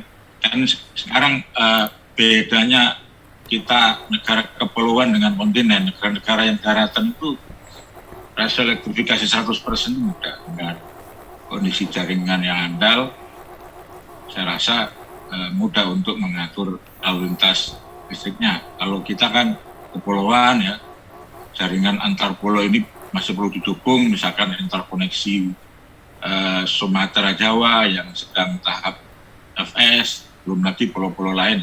Kita punya baru Jawa, Madura, Bali, baru nantinya ke NTT misalkan, atau yang Kalimantan ke Jawa, ini kan perlu dikembangkan. Nah, sebagai intermediate untuk menuju ke sana kan perlu adanya mini grid yang daerah-daerah yang sulit tarik ekspansi jaringan PLN. Ini mungkin yang menjadi concern kami. Mungkin Pak Yosi bisa menjelaskan realnya. Seperti tadi ya, ada penguatan untuk Maluku sebagai penguatan untuk pengelolaan perikanan. Di situ kan selain untuk produktif untuk konsumsi masyarakat, bisa termasuk daerah-daerah lain di Papua misalkan. Nah, ini yang perlu pemikiran tersendiri, karena yang jelas pasti investasinya mahal, ketemu rupiah per KWH-nya mahal. Ini yang perlu solusi bagaimana masyarakat itu bisa mendapat akses dengan harga yang kompetitif, tapi perlu dukungan pembiayaan yang sangat memungkinkan untuk proyek terrealisasi. Mungkin dari kami juga. Oke, terima kasih Pak. Mungkin saya menambahkan sedikit. Jadi kalau untuk yang LPI atau SWF itu kan mode-nya adalah equity investment. Nah, nanti dapatnya dari mana? Saat ini dapatnya dari APBN, akan tetapi tidak menutup kemungkinan nanti ke depannya apabila ada funds di luar negeri yang ingin investasi di Indonesia juga bisa bekerja sama dengan LPI atau SWF gitu ya. Nah, proyek-proyek infrastruktur dasar itu pastinya biasanya kalau pihak swasta mau masuk, dia biasanya masuk ke proyek-proyek yang secara proyeknya itu commercially justified atau feasible, ya kan? Nah, itu yang nggak mudah. Jadi biasanya kayak misalnya saya ambil contoh ya, saat ini target-target SWF itu mungkin akan di proyek-proyek jalan tol, misalnya di Trans Jawa. Kenapa? Karena proyek Trans Jawa sudah banyak yang udah operasional. Resikonya kalau di proyek-proyek infrastruktur itu adalah di masa konstruksi gitu kan, pembebasan lahan. Tapi kalau udah jadi, nah harapannya kita tinggal lihat trafficnya gitu kan. Nah pada saat udah operasional dan itu di Jawa, most likely investor-investor kayak SWF, LPI dan juga luar itu juga tertarik. Nah itu kalau kita ngomong jalan tol. Nah kalau di renewable energy nanti harus kita lihat adalah banyak juga typical investor itu ada berbagai macam investor juga tuh yang bisa ada yang financial investor aja, jadi kayak misalnya dapen di Kanada gitu ya, dia mau tarik duit di bandara atau di renewable energy gitu ya. Nah ada juga yang memang dia perusahaan energi gitu, dia pengen ekspansi ke Indonesia gitu ya, karena dia udah tahu ada knowledge-nya terkait angin, dia udah tahu tentang solar, dia udah tahu tentang geothermal. Nah dia juga banyak mau masuk nih, kayak misal di geothermal ini juga banyak perusahaan-perusahaan dari luar yang ingin masuk juga nih, tapi dia lihat dulu nih, ini dukungan pemerintah untuk buat proyek yang visible, solid nggak nih, gitu kan, dilakukan nggak, gitu kan, terus kontraknya dengan PLN, itu PPA-nya harganya visible nggak, nah kalau itunya udah visible-nya semua udah lengkap, nah mereka bisanya masuk. Nah PR kita sama nanti dari EBTKI adalah ngawal ini, supaya membuat proyek-proyek ini bisa baik, visible, terus kemudian juga nanti dari peraturannya mendukung dijelas gitu ya, dukungan pemerintah seperti apa, PLN juga kontraknya jelas, nah supaya investasi ini bisa masuk ke proyek-proyek green di Indonesia gitu kan, melalui SWF, melalui LPI gitu kan. Nah seperti itu tuh kira-kira kebayangnya itu kolaborasi kita kayak gitu mungkin, karena ujung-ujungnya kan saat ini yang bergerak banyak kan dari BUMN, dari pihak swasta yang secara permodalan dia juga terbatas. Kalau proyeknya banyak sekali kan kita pasti butuh dana-dana investasi di luar juga kan untuk mendukung pembangunan kan. Jadi kalau udah jadi nggak apa-apa, mereka ambil gitu, mereka bisa investasi, uang masuk, uang yang di awal yang udah di investasi itu bisa dipakai lagi untuk proyek lain, untuk pembangunan berikutnya gitu kan. Jadi kemajuan dari pengembangan renewable energy-nya makin lama makin cepat, karena sumber dananya makin lama makin bervariasi dan makin banyak. Mungkin seperti itu tuh. Tapi kalau green energy itu biasanya investornya sangat underlying-nya, dia akan mengukur dampaknya, dan ESG-nya juga diperhatikan tuh, area-area itu tuh. Mungkin saya nambahkan itu, mungkin Raul. Nggak sempat gue switch yang lain gitu. Oke. Sip Pak, menarik sekali ya Pak tentang SWF ini. Memang dari semua sektor ya Pak. Mungkin ini memang jadi komentar nih di bahasan kita hari ini. Mungkin peran-peran dari segala sektor, segala lapisan masyarakat juga penting untuk memajukan green jobs di Indonesia. Baik, mungkin kita bisa lanjut mungkin Pak nanti ke pertanyaan kedua untuk mungkin Pak Hendra ya. Mungkin pertama untuk Pak Hendra, ini kayaknya dari Amrullah, mungkin saya bantu seleksi ya Pak, soalnya beberapa juga sudah dijawab dari pertanyaan sebelumnya. Mungkin kepada Pak Hendra, Pak kira-kira ada nggak sih Pak negara acuan di Indonesia yang menjadi negara acuan gitu untuk transisi energi di Indonesia? Dan kira-kira apa saja yang diterapkan dari negara tersebut Pak? Kira-kira ada nggak Pak negara acuan nih? Pak Hendra nih. Ya, makasih. Jadi memang kalau kita lihat negara-negara Eropa ya yang sangat getol dengan renewable, artinya sudah advance di sana. Karena berbagai klaster renewable sudah banyak diimplementasikan. Jadi termasuk perusahaan-perusahaan Eropa kan sudah menerapkan istilah RE100. Di sini sudah banyak industri-industri berbasis Eropa itu yang tahap demi tahap ingin menuju ke 100% itu. Sehingga atas dasar tersebut kita juga mengimbangi, misalkan PLN punya green certificate, jadi nanti perusahaan-perusahaan tersebut katakan dedicated harus renewable, mintanya apa, geothermal misalkan, itu bisa nanti salah satu pembangkit geothermal dengan kapasitas sekian, katakan setahun memproduksi listrik sekian GWh, nah itu nanti di dedicated seolah-olah itu menggunakan listrik dari geothermal. Nanti tinggal hitung pricing-nya, rupiah per kWh tentu saja sedikit lebih mahal. Nah ini komitmen perusahaan-perusahaan industri Eropa kan demikian. Nah, kita punya green certificate yang sudah diimplementasikan di beberapa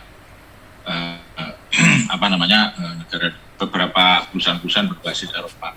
Nah jadi transisi ini kan tadi kami sampaikan paling tidak untuk green penurunan emisi gas rumah kaca ini adanya perdagangan karbon tadi PLTU yang sudah katakan ini PLTU ini kan ya mohon maaf secara kontrak mau nggak mau kan ini kontraknya kan jangka panjang ya 20 maksud yang saya lihat yang saya tahu waktu saya ngurus pricingnya itu 20-25 tahun dan 20 ada yang 25 tahun ini kan mungkin secara bisnis kan nggak mungkin langsung dimatikan ya. Ini kan tersangkut investor yang sudah mendanai, sudah ada hitung-hitungan ke sana. Nah ini mau nggak mau ya tadi transisinya ya dengan co-firing, kemudian dengan emisi yang katakan dihitung ada 1.000 ton karbon, ini bisa dia bisa beli ya mengkompensasi dengan dana tertentu. Ini sudah ada hitung-hitungannya, 1 ton karbon 9 euro. Nah, itu dia bisa beli itu untuk menutup gap emisinya. Termasuk mengenyut renewable yang ada nantinya. Ini salah satu yang sudah mulai dirintis di negara kita. Mungkin dari kami gitu. Oke. Pak, terima kasih Pak atas jawabannya. Tadi negara-negara Eropa mungkin sedang menjadi acuan nih untuk kita nih. Mungkin lanjut Pak, mungkin ke pertanyaan untuk Pak Gozi ya Pak ya. Satu nih juga dari Amrullah juga bertanya, apa nih Pak perbedaan PT SMI dengan Indonesian Infrastructure Finance atau IIF nih? Kira-kira kayak gimana nih Pak perbedaan? Oke. Tadi saya udah chat ke Amrullah juga, tapi PTIF itu salah satu anak perusahaan kita. Kita punya 30% saham di PTIF bersama EFC, IFC, ADB, SMBC dan DIG gitu ya. Jadi dan tipikalnya sama pembiayaan infrastruktur. Jadi cuman dia harapannya lebih dukung untuk private sector-nya, kita untuk lebih dari yang government sector-nya gitu. Itu yang apa namanya. Dan yang kedua, pertanyaan kedua adalah terkait green jobs. Saya lihat sih green jobs bisa berbagai macam. Jadi saya lihat sih pilih saja yang memang sesuai dengan apa namanya studi dari teman-teman gitu ya. Atau kadang-kadang kan kerjaan juga ada yang dia backgroundnya bisa berbagai macam ya, nggak harus dengan background itu bisa juga. Nah terkait yang mana yang kira-kira sesuai dengan minat dari teman-teman. Participate aja. Kita kalau misalnya kerja itu pilih yang kira-kira itu, nggak usah terlalu too much thinking di situ ya. Paling perusahaannya cukup baik, saya senang untuk kerja di situ, ini berhubungan green, diterima dan grow your career. Nanti kedepannya kan juga bisa pindah atau apa ya. Mungkin seperti itu kalau saya lihat dari yang pertanyaan Amrullah. Oke, baik. Terima kasih Pak. Terus mungkin lanjut juga untuk Pak Gozi ini dari Marcella terkait capacity building mungkin khususnya untuk RE di NTT Pak. Jadi mungkin pertanyaan lebih ke kira-kira gimana sih rencana PT SMI untuk pembangunan renewable energy di NTT dan mungkin kira-kira bentuknya seperti apa nih Pak capacity building mungkin untuk warga-warga di sekitar sana dan apakah ada bentuk kayak policy di sana Pak kira-kira gimana nih Pak untuk? Oke. Jadi terkait yang renewable energy di NTT itu salah satunya itu yang kita lagi mau lihat potensinya banyak geothermal di sana. Jadi kita bekerjasama dengan Kementerian SDM dalam program government drilling untuk melihat potensi eksplorasi ya, supaya nanti kalau udah ketahuan potensinya itu bisa diberikan diberikan dilelang untuk pengembang bisa masuk. Jadi resikonya udah lebih jelas. Nah kalau terkait capacity building di sana ya terkait misalnya kita identifikasi dari pihak-pihak yang ada di sana, dari Pemdanya, dari masyarakatnya, kita bisa memberikan sosialisasi terkait renewable energy, terus kemudian merekrut juga masyarakat setempat. Kalau kita merekrut masyarakat setempat, kita juga bisa melakukan pengembangan dari masyarakat di sana, gitu ya. Terus kemudian kira-kira seperti itu tipikalnya. Tapi capacity building ya tergantung kebutuhannya ya. Kalau di NTT geothermal yang kita saat ini sedang garap. Terus kemudian terkait gender policy itu adalah memang salah satunya di ISS itu sustainability adalah bagaimana gender itu bisa diberikan kesempatan yang serupa gitu kan. Jadi nanti kita akan melihat apakah misalnya berapa persen minimum harus misalnya antara perempuan dan laki-laki gitu ya. Tapi kalau gender itu sebenarnya nggak spesifik ke situ gitu kan. Tapi salah satunya misalnya ke sana dan kesempatannya seperti apa. Apakah bisa misalnya pekerjaan-pekerjaan yang saat ini didominasi oleh pihak pria itu bisa dimasukin dengan pihak wanita juga. Jadi kita melihat supaya gender equalities itu adalah regardless kita itu laki-laki atau perempuan kita bisa kerja di situ. Basically itu sih apa ininya ya. Dan policy-nya itu adalah untuk kasih guidelines bagaimana itu bisa dilakukan di project level, di corporate level, kira-kira seperti itu tuh terkait gender policy. Oke. Baik, Marcella semoga menjawab ya. Terima kasih Pak Gozi. Terus mungkin next-nya Pak untuk Pak Hendra ya mungkin dari Arich. Mungkin pertanyaannya sedikit panjang, jadi mungkin saya bantu simpulkan. Jadi mungkin tadi Pak Hendra sempat menjelaskan mengenai APDAL ya Pak ya, untuk membantu mendorong rasio elektrifikasi di Indonesia. Mungkin pertanyaan dari Arich, kira-kira apakah dengan hanya mengandalkan APDAL ini, Indonesia dapat mencapai rasio elektrifikasi 100% atau adakah upaya-upaya lain yang mungkin nanti akan membantu mencapai rasio elektrifikasi 100% tersebut Pak? Kira-kira kayak gimana Pak? Terima kasih. Memang awalnya APDAL ini kan diimplementasikan oleh PLN sebagai proyek CSR-nya ya, juga dibangun di Papua dan NTT. Kemudian saat ini kita kolaborasi dengan PLN, jadi Kementerian SDM melalui Dijen EPTKE yang menyediakan APDAL-nya, PLN yang membangun spell-nya, yang untuk charging-nya. Jadi nanti modelnya bikin grup-grup itu ada satu grup itu ada 8 cadangannya. Jadi nanti grup itu APDAL-nya charging-nya habis, dia bawa ke spell untuk ngecas, nah nanti bergiliran gitu. Nah, ini yang yang akan kami coba implementasikan. Walaupun seperti kami sampaikan, PLN sudah mulai di beberapa wilayah secara CSR.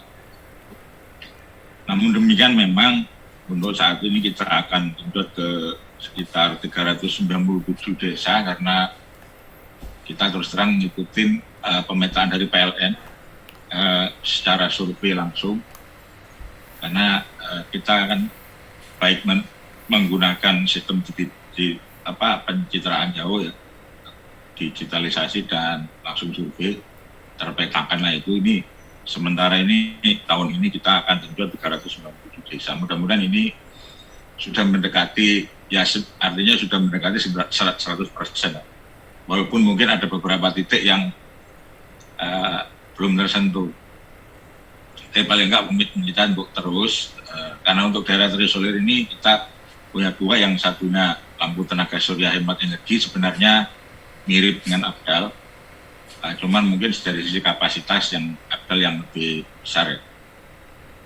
Tapi yang bagi saya yang lebih perlu ditingkatin lagi, tidak hanya 100% elektrifikasi, tapi kualitas aksesnya, karena belum 24 jam kan. Paling tidak optimalnya kan ini masih range 6 jam, 8 jam. Sehingga ke depan memang perlu adanya mini grid karena ini menjadi transisi menuju ini ya. Ya boleh dibilang ada pra-elektrifikasi, kemudian Abdal ini sudah elektrifikasi tapi belum sempurna kalau menurut saya, karena kebutuhan dasar masyarakat kan ini ngikutin ya. Mungkin daerah-daerah Papua masih memungkinkan, tapi saya yakin setelah ada Abdal mereka lebih sejahtera, beli TV, beli alat pendingin dan sebagainya, ya mungkin kurang cukup ya, sehingga perlu kapasitas ditingkatkan. Ini yang ke depan yang perlu dipetakan kembali mana-mana yang dulu perlu ditingkatkan sehingga kualitas lainnya bisa 24 jam. Ya saya rasa mini grid ini yang perlu dikembangkan di daerah-daerah yang elektrifikasinya belum sempurna. Mungkin dari kami gitu Pak. Nanti ini bisa seperti tadi, memang hitung-hitungan yang agak susah itu kan karena ini daerah remote, secara infrastruktur agak susah, sehingga mungkin kalau di Jawa itu biaya penyambungan kan relatif kecil ya, mungkin PLN 1 juta per rumah tangga. Kalau di remote itu bisa 30 juta per rumah tangga. Nah ini yang perlu dipikirkan kembali. Mini grid ini tentunya harus dapat dukungan dari pemerintah agar masyarakat rupiah pergaulannya turun, termasuk tadi untuk membina secara sosial ekonomi masyarakat. Di ekonomi digerakkan, kira-kira apa yang pas dikembangkan di daerah tersebut untuk mengeringkan hasil pertanian atau daerah pantai untuk cold storage. Nah ini perlu dikembangkan agar kontinuitas ininya tidak hanya untuk kebutuhan konsumtif tapi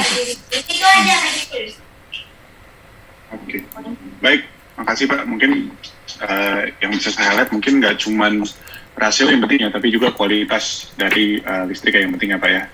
Mungkin nanti untuk memajukan elektrifikasi Indonesia.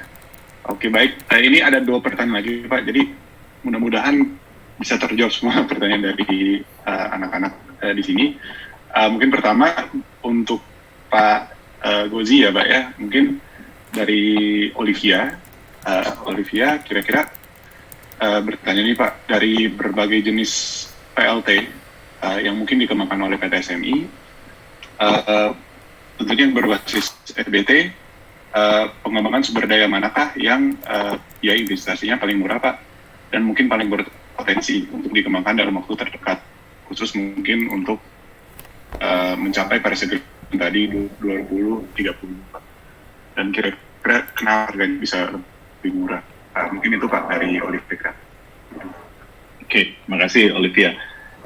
Jadi kalau kita lihat mungkin di sini Pak Hendra juga sebenarnya bisa menambahkan nih. Jadi kalau ujung-ujungnya itu kan sebenarnya di mata PLN itu adalah biaya pokok produksi. Jadi bayangin teman-teman, di seluruh Indonesia itu ada biaya pokok produksi yang sudah ditetapkan oleh PLN. Nah, harga belinya ya. Nah, terus kemudian nanti berapa pembangkit-pembangkitnya yang perlu dilakukan. Nah, sebenarnya parameter cost ini mungkin bisa juga selain dari biaya dari pembangkitnya melakukan eksplorasi atau melakukan supaya dia bisa operasional tadi, ada banyak hal yang mungkin kita juga bisa perlu perhatikan gitu ya, selain konstruksi dan lain-lain. Misalnya kayak ini mau dibangunin di daerah mana. Kalau di daerahnya itu sudah ada gridnya, sudah ada transmisinya, jadi tinggal connect itu mudah. Tadi kayak seperti yang Pak Hendra bilang, kalau di Jawa mudah tuh nyambung ke gridnya PLN. Tapi kalau di daerahnya remote, di situ transmisinya belum ada, jadi ada extra cost yang terkait koneksi ke transmisi dan pembebasan lahan yang harus disuplai oleh si pembangkitnya. Lahannya sendiri beda-beda harga lahannya gitu ya. Nah, kalau misalnya kita ngomong pembangkit tenaga surya, cukup besar tuh lahannya yang dibutuhkan gitu ya, selain biaya konstruksinya. Terus kemudian biaya aksesnya dan lain-lain itu juga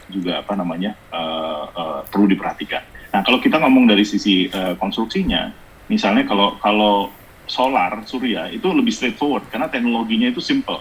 Udah ada panelnya, teknologi simple, jadi tinggal cari lahan yang luas ya, yang kira-kira berpotensi untuk mengambil mataharinya itu baik, terus koneksi ke grid itu lebih simple ya.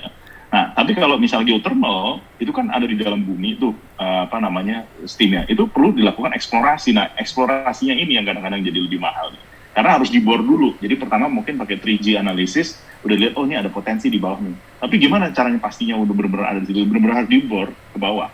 Dan biaya bornya itu kan untuk nih panasnya cukup, pressure-nya cukup, dan ini cukup gitu ya.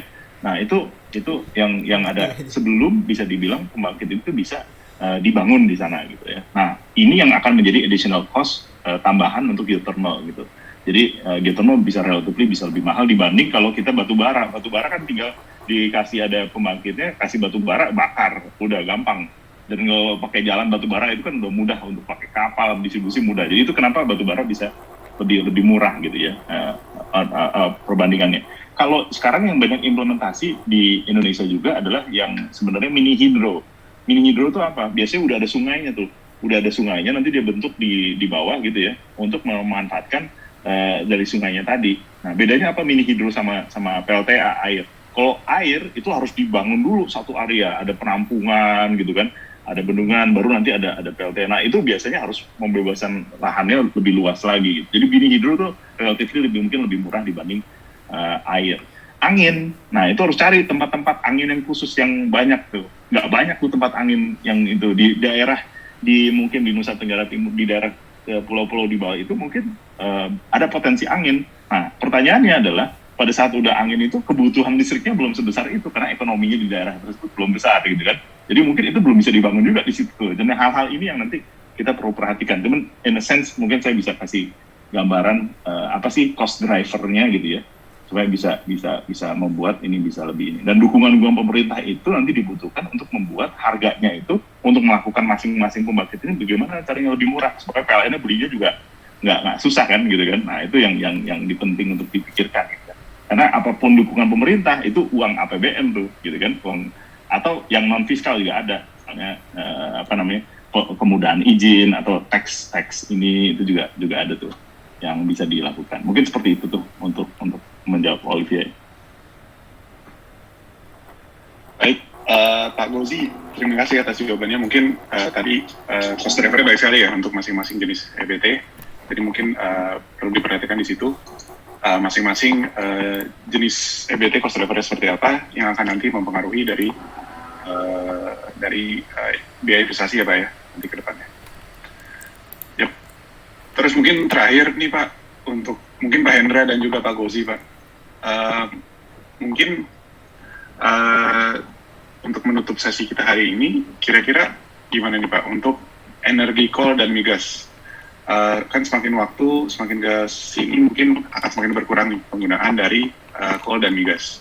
Dan mungkin apakah nanti kita akan mencapai suatu saat di mana coal dan migas ini betul-betul ditinggalkan dan tidak punya masa depan, atau tentu masih ada nanti mungkin suatu saat di depan masih akan ada peran dari coal bersampingan dengan mungkin EBT Pak. Kira-kira gimana nih Pak Hendra dan Pak Gozi Pak? Menurut saya memang coal ini kan sekarang mau didiversifikasi, tercairkan ya kan, atau tergaskan. Ini bentuk-bentuk diversifikasi untuk pengembangan energi baru. Misalkan kita punya DME di Metilater, ya kan, untuk jadi gas, nanti kemudian bisa batu bara cair. Ini ya ke depan yang akan dikembangkan. Jadi yang merupakan salah satu bentuk energi baru. Jadi itu Pak dari kami. Jadi tetap batu bara itu masih dimungkinkan untuk diversifikasi dulu dalam bentuk jenis lain, batu bara tercairkan maupun terpesona. Ada tuh batu bara tercairkan. Baik, Pak Hendra, mungkin dari Pak Gozi ada yang ingin ditambahkan, Ya. Pak? Mungkin saya namakan kalau mau lihat dari komposisi rencana pemerintah bisa dilihat dari RUEN, Rencana Umum Energi Nasional ya, atau RUPTL dari PLN. Nah itu adalah benar-benar rencana pembangkit itu, pembangunan pembangkit itu seperti apa. Nah di situ teman-teman bisa lihat tuh berapa rencana batu bara sampai ke mungkin periode tertentu gitu ya sesuai rencananya gitu. Nah itu satu hal. Yang kedua adalah tadi yang disebutkan oleh Pak Hendra itu batu bara ini kan memang dia satu tidak terbarukan, jadi tergantung resource-nya ada atau tidak. Yang kedua memang dia mengeluarkan emisi yang banyak. Nah banyak inisiatif yang dilakukan untuk membuat bagaimana mengurangi emisi yang tadi Pak Hendra juga sudah sampaikan. Salah satunya tadi kalau saya recall di presentasi Pak Hendra ada juga coal firing tuh. Jadi inisiatif ya dari bagaimana untuk menggabungkan misalnya dari batu bara tadi digabungkan misalnya dengan bahannya itu jadi nggak pure batu bara ya, digabung dengan misalnya biomas atau komponen yang lain sehingga bisa mengurangi emisinya gitu ya. Co-firing tadi dengan biomasa gitu itu juga bisa misalnya mengurangi tetap pakai batu bara base-nya, akan tetapi emisinya lebih berkurang. Nah inisiatif itu juga bisa dilihat sebagai inisiatif bagaimana mengurangi emisi gas rumah kaca. Karena kalau nggak ada inisiatif itu kan full batu bara kan banyak ya emisinya akan optimal gitu kan. Tapi kalau ada emisinya berkurang. Nah inisiatif itu juga bisa dilihat sebagai inisiatif untuk mengurangi emisi gitu. Nah co-firing gitu juga mulai banyak dilakukan, dan karena batu bara itu kan kita nggak bisa langsung pindah. Bayangin tadi 23% di 2025.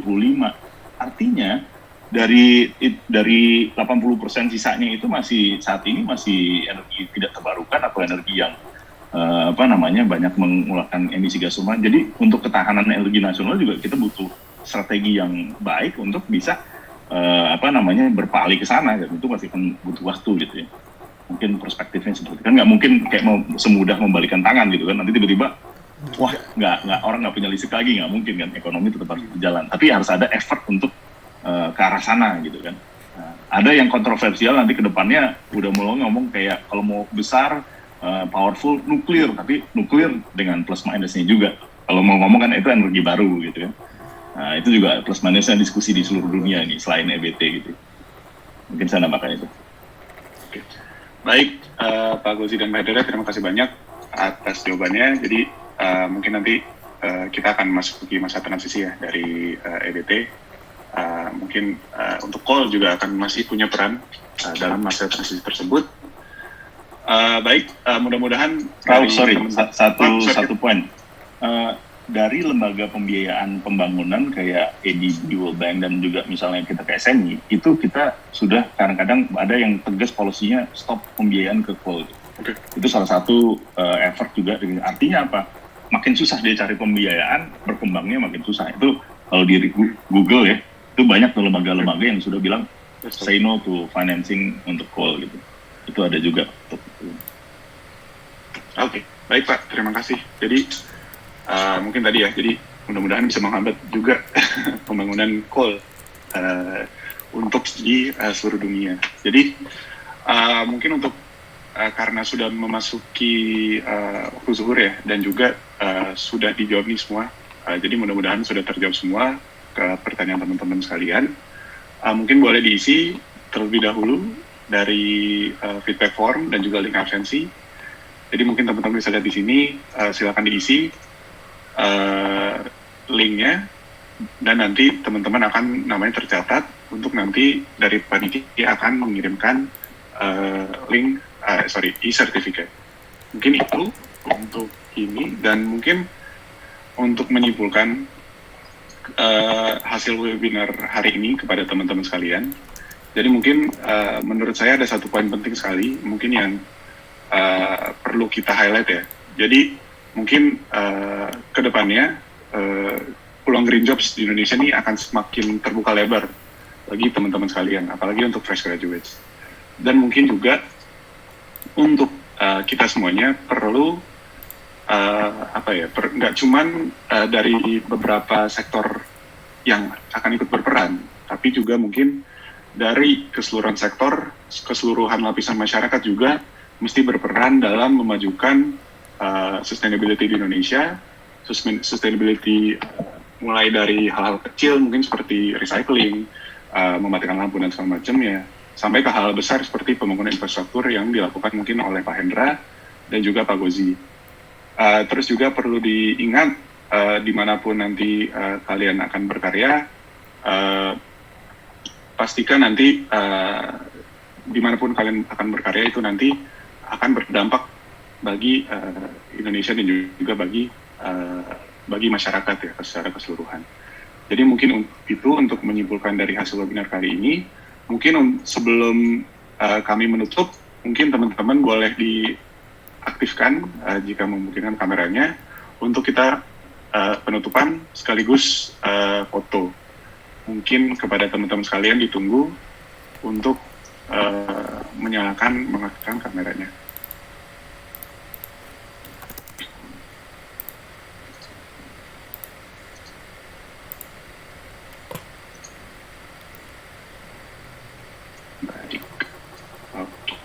Baik, mungkin sembari lagi menyalakan kamera, mungkin saya ingin menyampaikan lagi kepada teman-teman bahwa acara Career Talk ini adalah rangkaian acara. Jadi untuk hari ini